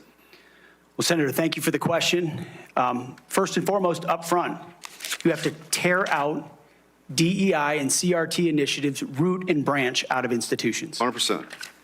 And then you have to put in Army, Navy, and Air Force secretaries and others, civilian positions at the helm, who are committed to the same priorities that the President of the United States is, and if confirmed, the Secretary of Defense will be. Send a clear message that this is not a time for equity. Equity is a very different word than equality. Equality is the bedrock of our military. Men and women, duty positions in uniform, black, white, doesn't matter. We treat you equally based on who you are in the image of God as an individual. And we all get the same bad haircuts. You're not an individual, you're part of a group. Equity prescribes some sort of an outcome based on differing attributes that we have that divide us. What skin color are you? What gender are you? And then infuse that into institutions which manifest in things like quotas, formal or informal, which does what to morale? Sends it in the tubes. And it makes people feel like they're being judged by something other than how good they are at their job, which is poisonous inside institutions. So on top of this recruiting crisis, that wasn't enough for this administration. During the COVID hysteria and in their attempt to fire 100,000 people who worked for bigger companies because they didn't get the COVID shot, or to mask 5-year-olds, they decided also to make this a central plank in their policy at the Pentagon. 8,000 well-trained, so we got a recruiting crisis, 8,000 well-trained men and women were fired. Will you commit today, Mr. Hegseth, to recruit these folks back, to give them back pay, and give them an apology from the United States government for how they were disrespected?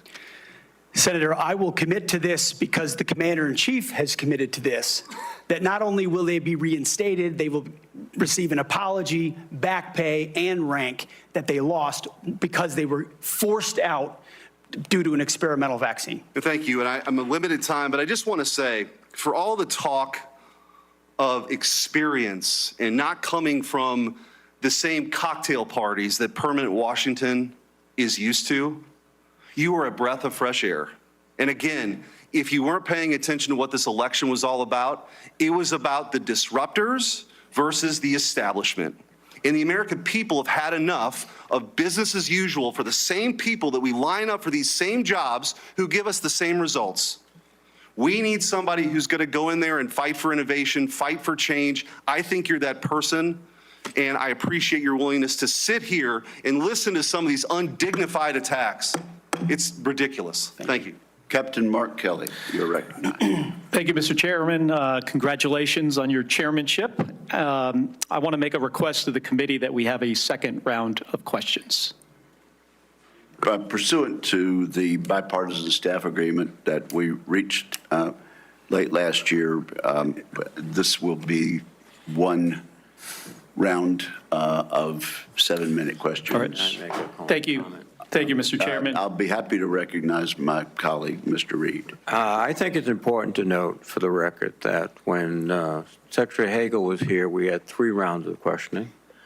When Secretary Carter was here, we had 2 rounds of questioning. And I cannot recall any time where I have denied, as the chairman, a member to ask for a second round and receive the second round. So we are, I think, violating the principles of the committee, and I just want to go on the record. And your comment is noted. Thank you. Mr. Hegseth, thank you for being here today. Thank you for your service to this country. Thank you, Senator. Few nominees come into this room with all the necessary experience to do this job, to be Secretary of Defense. We get that. It's a reflection on just how big of a job this is. What I want to understand is whether or not you bring any of the necessary experience that this job requires. And here's where I'm concerned. Senator Coleman, in introducing you, and this is a quote, he said, "He has struggled and overcome great personal challenges," unquote. You walk in here saying that you've had personal and character issues in your past, including heavy drinking, which you wrote about. And you said, and this is a quote from you, that you said, "I sit before you as an open book." Yet you haven't actually said what personal challenges it is that you've overcome when you've been asked about them. So I'm going to give you an opportunity here to be as forthright as you say you want to be. So while leading Concerned Veterans of America, there were very specific cases cited by individuals about your conduct. I'm going to go through a few of them, and I just want you to tell me if these are true or false. Very simple. On Memorial Day 2014, at a CVA event in Virginia, you needed to be carried out of the event for being intoxicated. Senator, anonymous smears. Just true or false? Very simple. Summer of 2014 in Cleveland, drunk in public with the CVA team. Anonymous smears. I'm just asking for true or false questions. True or false answers. An event in North Carolina, drunk in front of 3 young female staff members after you had instituted a no alcohol policy and then reversed it. True or false? Anonymous smears. December of 2014 at the CVA Christmas party at the Grand Hyatt at Washington, D.C., you were noticeably intoxicated and had to be carried up to your room. Is that true or false? Anonymous smears. Another time, a CVA staffer stated that you passed out in the back of a party bus. Is that true or false? Anonymous smears. In 2014, while in Louisiana on official business for CVA, did you take your staff, including young female staff members, to a strip club? Absolutely not. Anonymous smears. So, is it accurate that the organization reached a financial settlement with a female staffer who claimed to be at a strip club with you, and there was a colleague who attempted to sexually assault her? Was there a financial settlement? Senator, I was not involved in that. I don't know the nature of how that played out. But you understand there was a financial settlement for a young female staffer who accused another member of the organization, not you, of sexual assault in a strip club? We have multiple statements on the record referring to that. But you claim you were not there when that occurred? Absolutely not. Now, the behavior I cited, if true, do you think that this behavior of intoxication, going into these type of establishments, women on your staff being so uncomfortable that they have to file these sort of harassment claims, do you think this is appropriate behavior for a leader? Senator, the overwhelming majority of anyone who's worked for me, including the on-the-record statements that have been submitted to this, with their name on it, on the record, men and women who worked with me every day, are the overwhelming preponderance of evidence that testify to my leadership and professionalism in leading Vets for Freedom and Concerned Veterans for America. My leadership has been completely impugned on these veterans organizations that did fantastic work. Mr. Hegseth, I'm not even going to go into the and we manage our accusations. financial books with integrity across the board. How many people, everybody who runs a campaign. I have limited time. I'm not going to get into the accusations that come from Fox News. I know you have some of your Fox News colleagues here. There were multiple instances of accusations against you about drinking on the job. All anonymous, all false, all refuted by my colleagues who I worked with for 10 years at 6 a.m. to 9 p.m. and everything. The challenge here for me, Mr. Hegseth, only seen me be professional is when there is discussion about personal challenges and you admittedly had issues with heavy drinking. It's hard to kind of square this, to square the circle here. It's kind of a difficult thing to do. Let me ask you if, I have about 90 seconds left here. If you had to answer these questions about sexual assault against you and your drinking and your personal conduct, would it have been different if you were under oath? Senator, all I'm pointing out is the false claims against me. Okay, I take it you do not want to answer that question. I walked into this hearing this morning concerned that you haven't demonstrated adequate leadership in your civilian roles. And this is a dangerous world we're living in here. And America cannot afford a Secretary of Defense who is unprepared for that mission. I'm going to leave with concerns about your transparency. You say you've had personal issues in your past, yet when asked about those very issues, you blame an anonymous smear campaign, even when many of these claims are not anonymous. Which is it?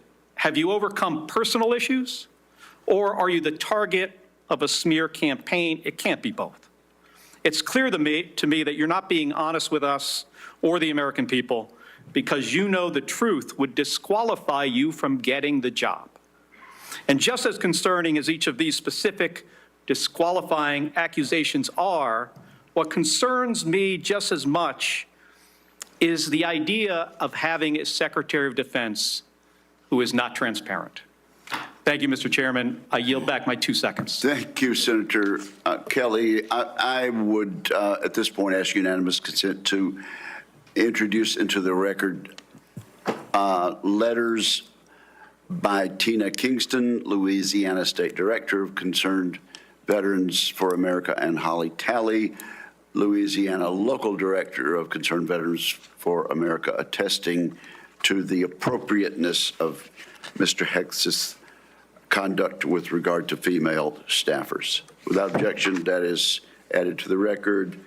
And Senator Banks, you are now recognized. Thank you, Mr. Chairman. Welcome, Mr. Hegseth. You have conducted yourself very well today.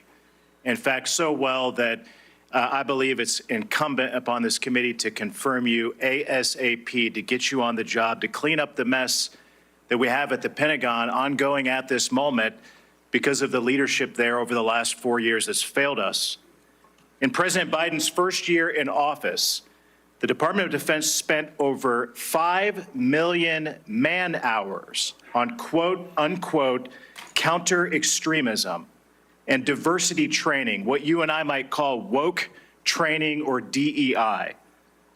The administration has refused to provide us any more recent data than that first year, but we know that it's exponentially more man-hours wasted on DEI over the last 4 years. And I wonder, what do you make of that? What could those 5 million man-hours in that first year of Secretary Austin and President Biden's administration, what could those 5 million man hours have been used for?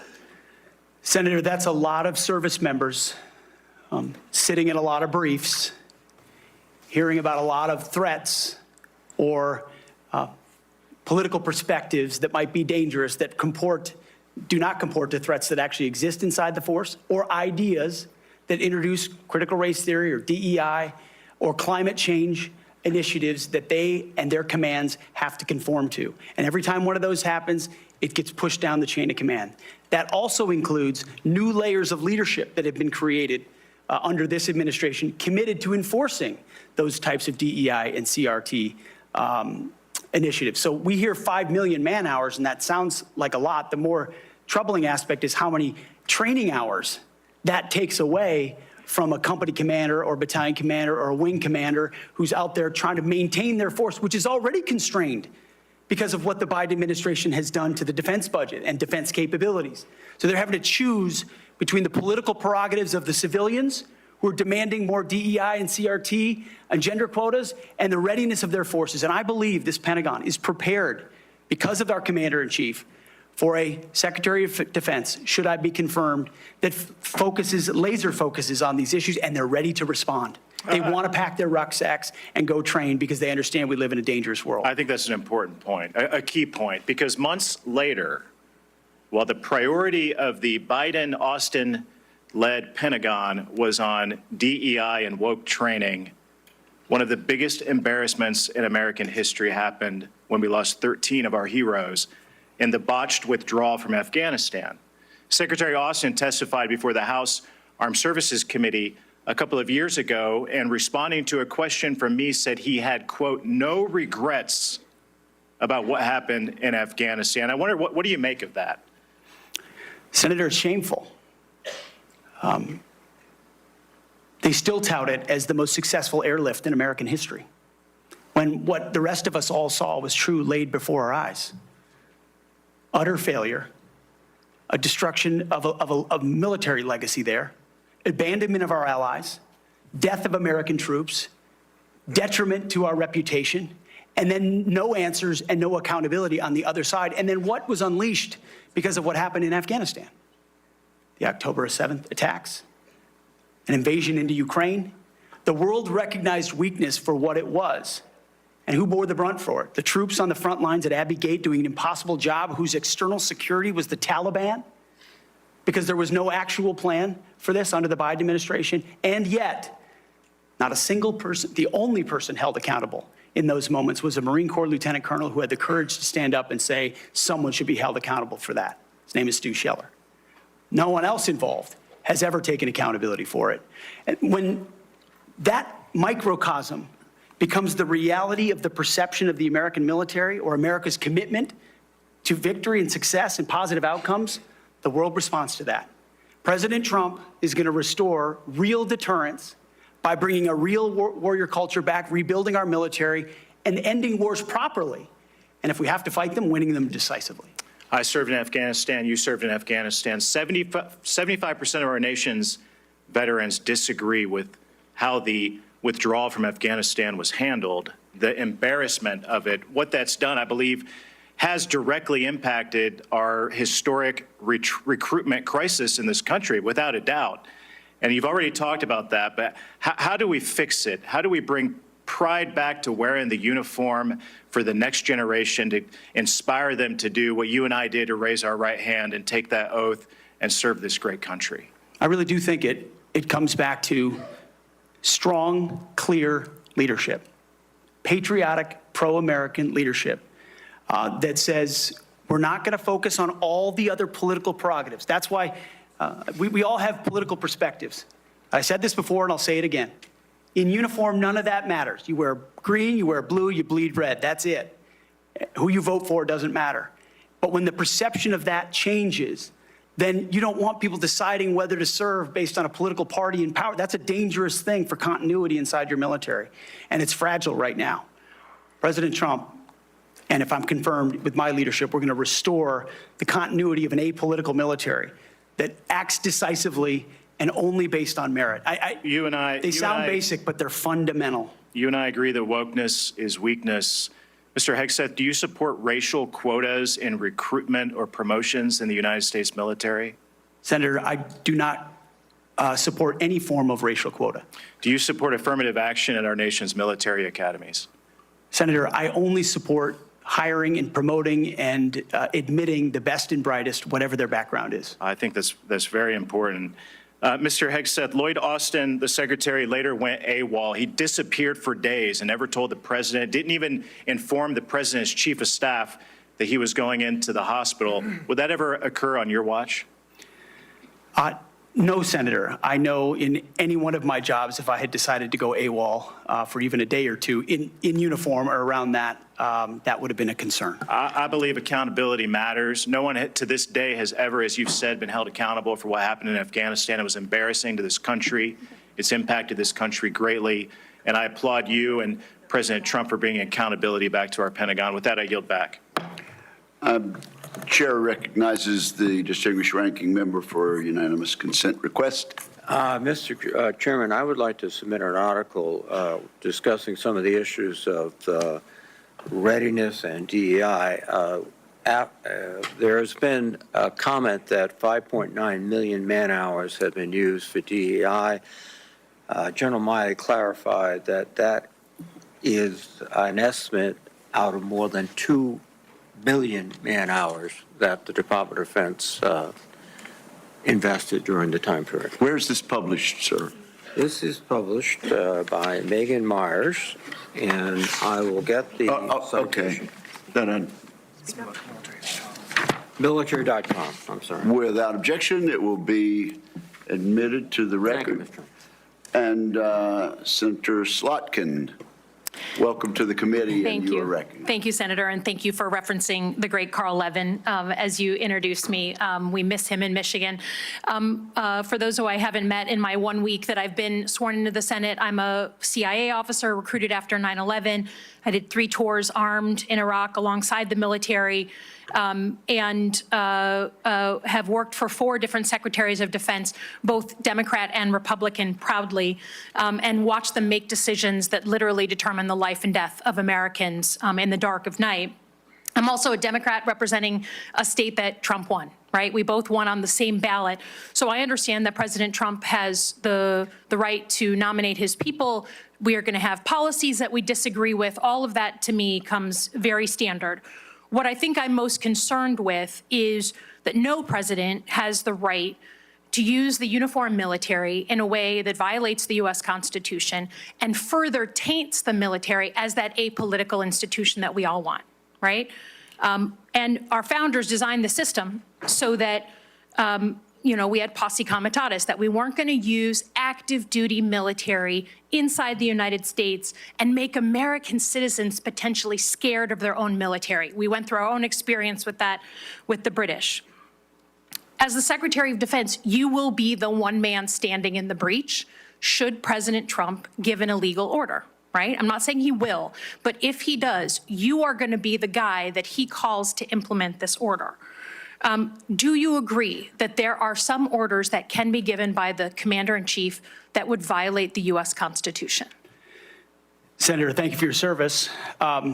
But I reject the premise that President Trump is going to be giving illegal orders. No, I'm not saying he will, but do you believe there is such a thing as an illegal order that Joe Biden or any other president, Donald Trump, could give? Is there anything that a commander-in-chief could ask you to do with the uniformed military that would be in violation of the U.S. Constitution? Senator, anybody of any party could give an order that is against the Constitution or against the law. Right. Okay. Are you saying that you would stand in the breach and push back if you were given an illegal order? I start by saying I reject the premise that President Trump will be giving any illegal orders at all. This isn't a hypothetical, okay? Your predecessor in a Trump administration, Secretary Esper, was asked and did use uniformed military to clear unarmed protesters. He was given the order to potentially shoot at them. Helos flew low in Washington, D.C. as crowd control. He later apologized publicly for those actions. Was he right or wrong to apologize? Senator, I was there on the ground. And I saw the I understand, and I respect that. I've been there. But you're about to be the Secretary of Defense. That was involved in that moment. I Was also he right understand to, so he was, legality and the Constitution. Sir, was he right and the or laws of wrong what you to have. apologize? I'm not going to put words in the mouth of Secretary Esper or anybody else. No, he said them himself. You don't have to. What are you scared of? Did he do the right thing by apologizing? I'm not scared of anything, Senator. Then say yes or no. You can say no. I'm interested in upholding the laws and the Constitution in any particular so Donald scenario. Trump asked for the active duty 82nd Airborne to be deployed during that same time. Secretary Esper has written that he convinced him against that decision. If Donald Trump asked you to use the 82nd Airborne in law enforcement roles in Washington, D.C., would you also convince him otherwise? I'm not going to get ahead of conversations I would have with the president. However, there are laws and processes inside our Constitution that would be followed. President Trump said in November that he is willing to consider using the active duty military against the, quote, enemy within. Have you been personally involved in discussions of using the U.S. military active duty inside the United States? Senator, I'm glad we finally got to the topic of border security equaling national security because it's been abdicated and ignored for the last 4 years. That wasn't my question. I'm just asking, have you been involved? You're about to be the Secretary of Defense, potentially. Have you been involved in discussions about using the active duty military inside the United States?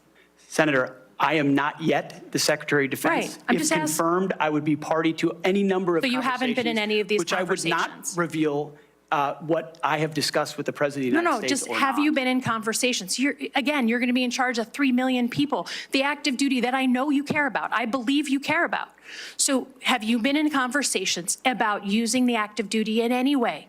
Whether it's setting up in detention camps, policing dangerous cities, have you been involved in any of those conversations? Certainly, I have been involved in conversations relating to doing things this administration has not, which is secure the southern border and not allow floods of illegals to enter our country through an invasion that threatens the American people. And there are ways in which the military is already playing a role in that, to include 5,000 National Guardsmen from Indiana and Texas who are at the border right now, allowing for border security. So there is plenty of precedent duty military to staff detention centers?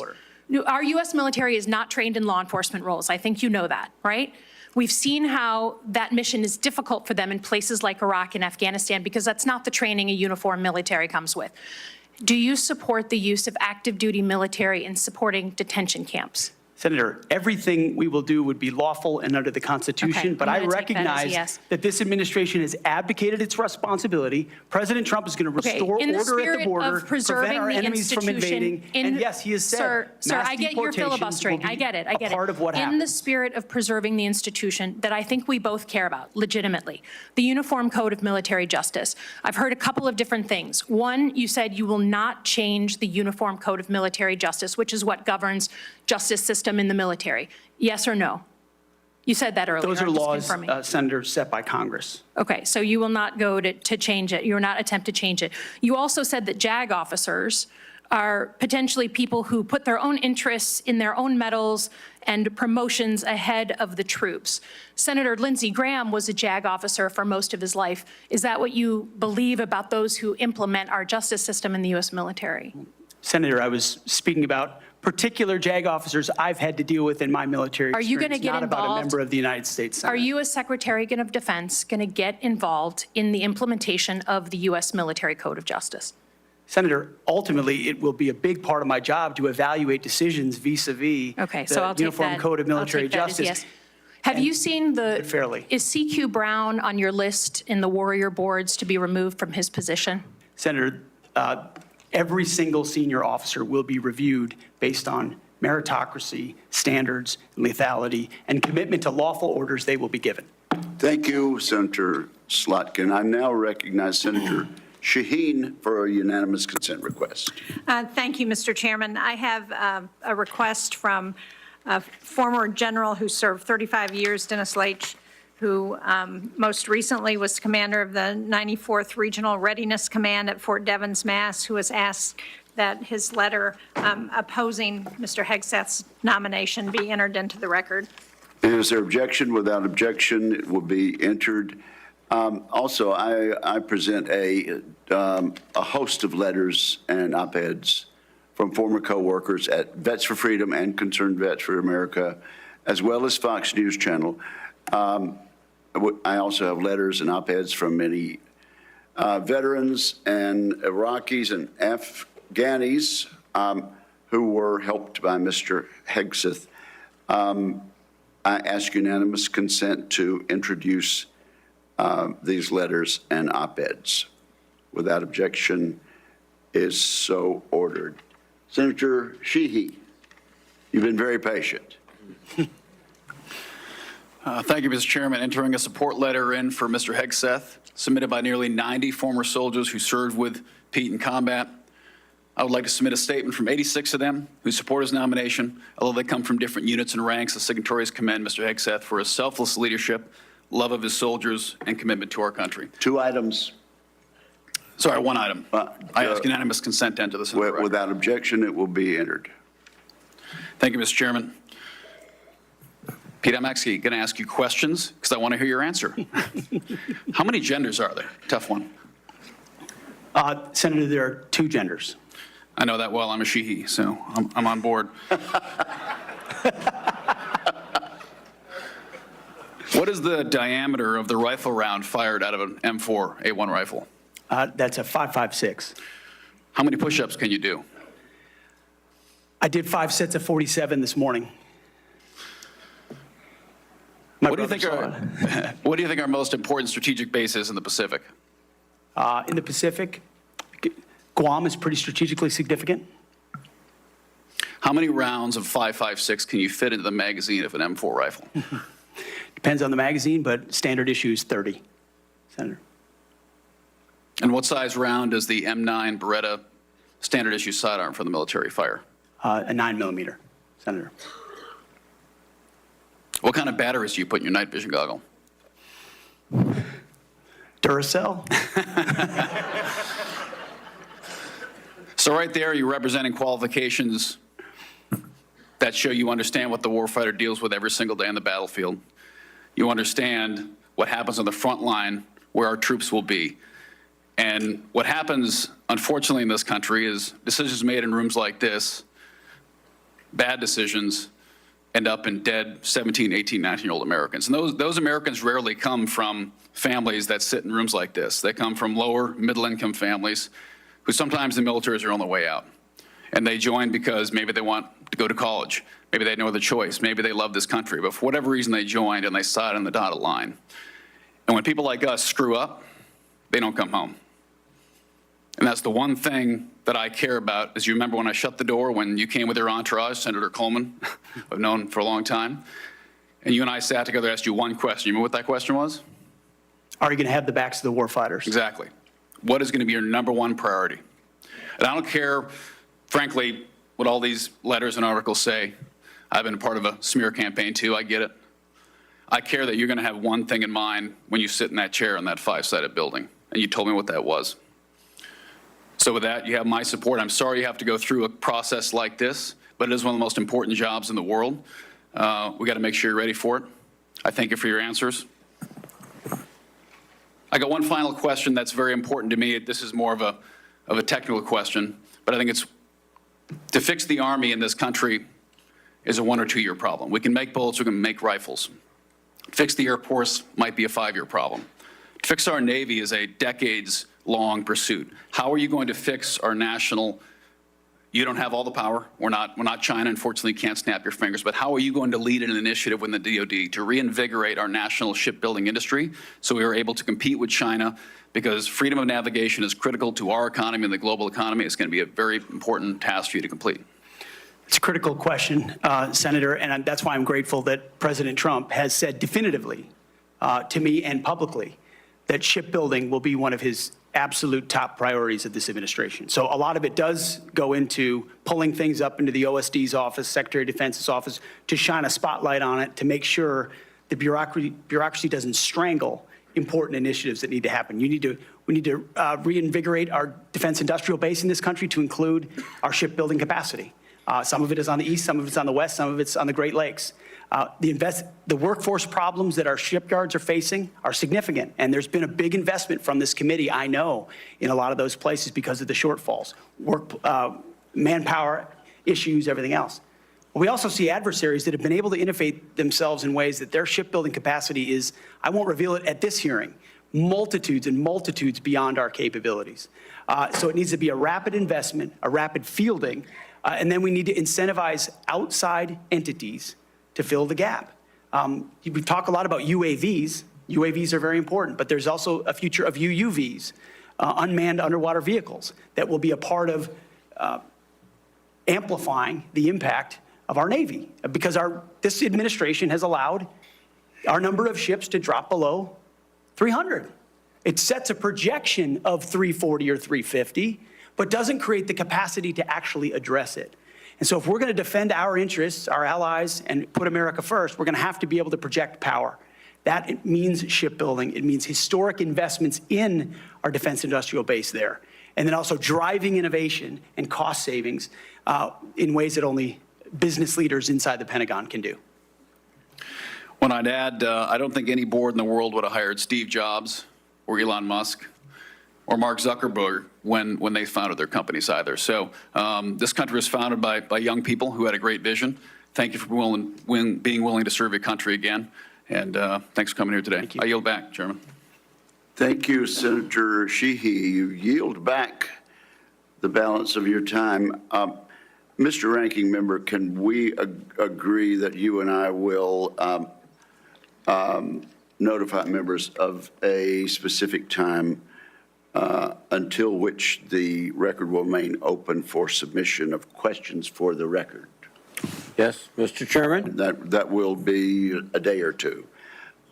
This concludes today's hearing. I want to thank the witnesses and their families, and this hearing is adjourned. Thank you. Thank you.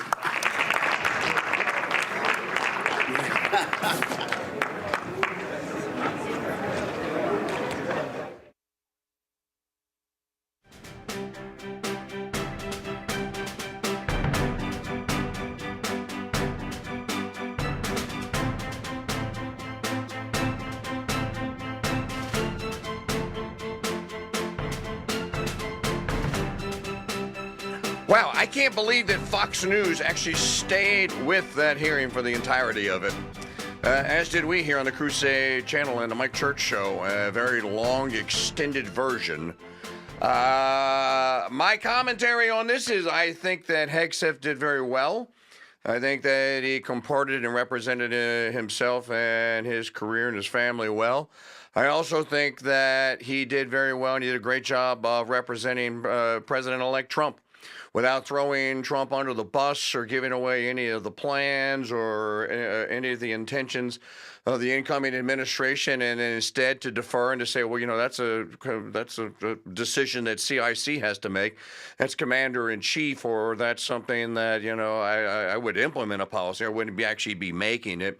But if I were asked to advise and consent on this, you know, I think it is abundantly clear, though, here. You know, I've been calling for an end to the Democrat Party. Today is an example of why.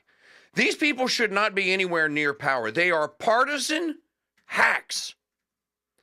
They don't give a rat's furry behind about the men and women of the U.S. military. They certainly don't care about the women that they seem just hell-bent and committed to sending to be killed in foreign wars. You know, this is a war on the family.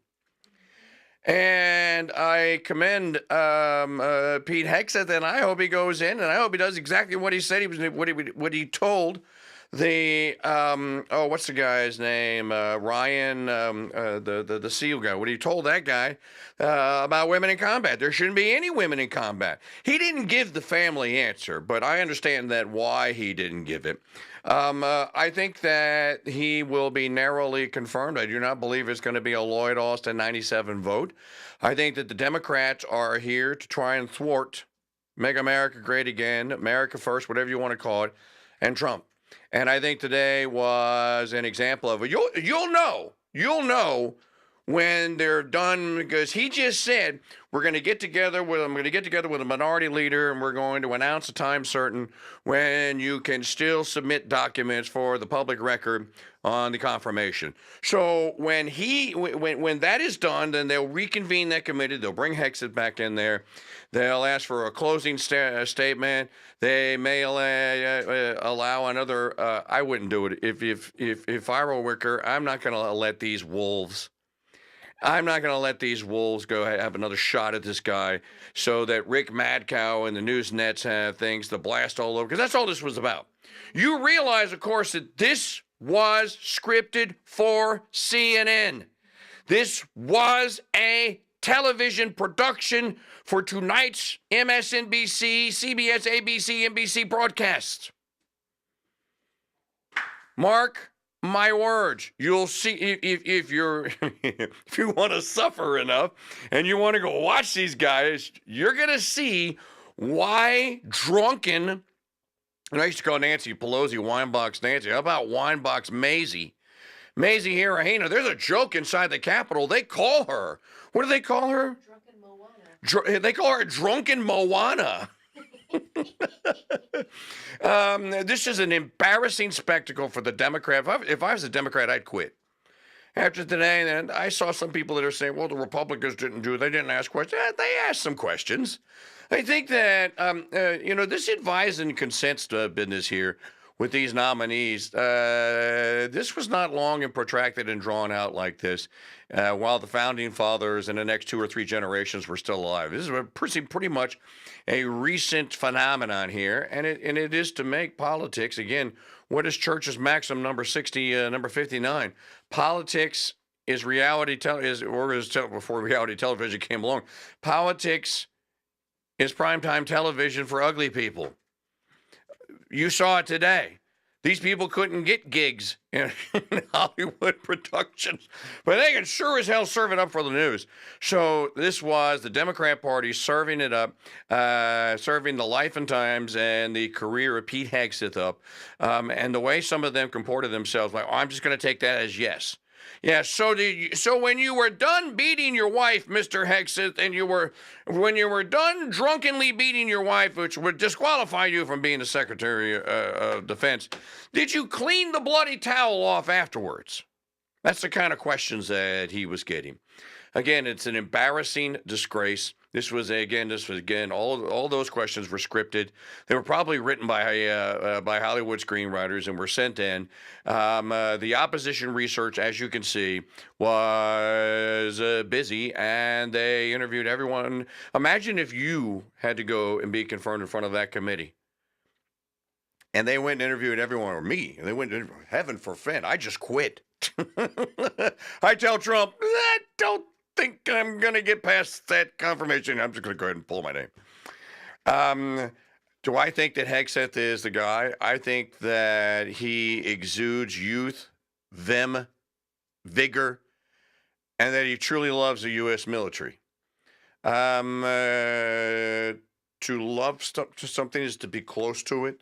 You're usually prone to defend things that you love. I don't think that makes him the perfect candidate. But then again, you're dealing with a behemoth that is $1 trillion in size. You know, no one can seem to wrap their head around the idea that this thing is too big. It is too big. And by the way, the Chinese and the Russians spend about 1/5 of what we spend in military hardware every year. Now, I'm going on stats from Trump's first year in 2016. That may have changed a little bit. The Chinese may have upped their investment. The Russians may have, because they've been in a war. But if you're one of America's enemies, you know what I would be thinking today? Man, dude, there's no way these people can beat us in a war. Did you see the idiots that they have as senators that were asking questions? And I'm sitting there watching Mark Kelly. I'm going like, okay, Mark Kelly is supposedly an astronaut once upon a time. I guess he came out of the Navy or the Air Force. Not really sure. I never really looked the guy's bio up. But for Mark Kelly, a fellow militaryman, to do or try to do to Hegseth what he tried to do to him and starting out by lying and saying, I'm not going to get into specific instances. That's all he did was get into specific instances. This is cheap, tawdry, PG-13 rated stuff that they wanted to become X-rated. And it didn't. I think there are enough Democrats, including that babbling wench. I'm glad I'm not the only one that heard Senator Slutkin and not Slotkin, including that babbling wench from Michigan that will vote. He'll get over the 60 vote threshold, I think, unless they find a Christine Blasey Ford, which they're still out there right now recruiting. They're still trying to get her. This whole thing was a stall tactic, which has me nervous now, because someone in the Democrat Party is talking to some woman or someone that knows a woman somewhere that supposedly has the dirt that they want to hear on Hegseth. And if they can get her, they're going to drag her in there, just like, because remember, the Kavanaugh hearings were basically done. Kavanaugh's going to be confirmed until Christine Blasey Ford is dragged in there by Dianne Feinbang and Shifty Adam Schiff, and then you know the rest as is history. Again, I think Trump made the right decision, and I think he saw that today. Again, what I always say about Trump, you guys, all of you always poo-poo this.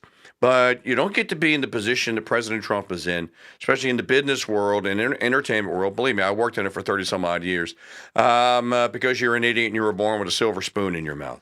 He's a really good judge of talent and character, and I think he picked the right guy. So I don't have a crystal ball. And do I wish that he was not, didn't say he was a Christian nationalist, Zionist, or whatever? Yeah, I wish that. Does he get to act upon it? I hope not.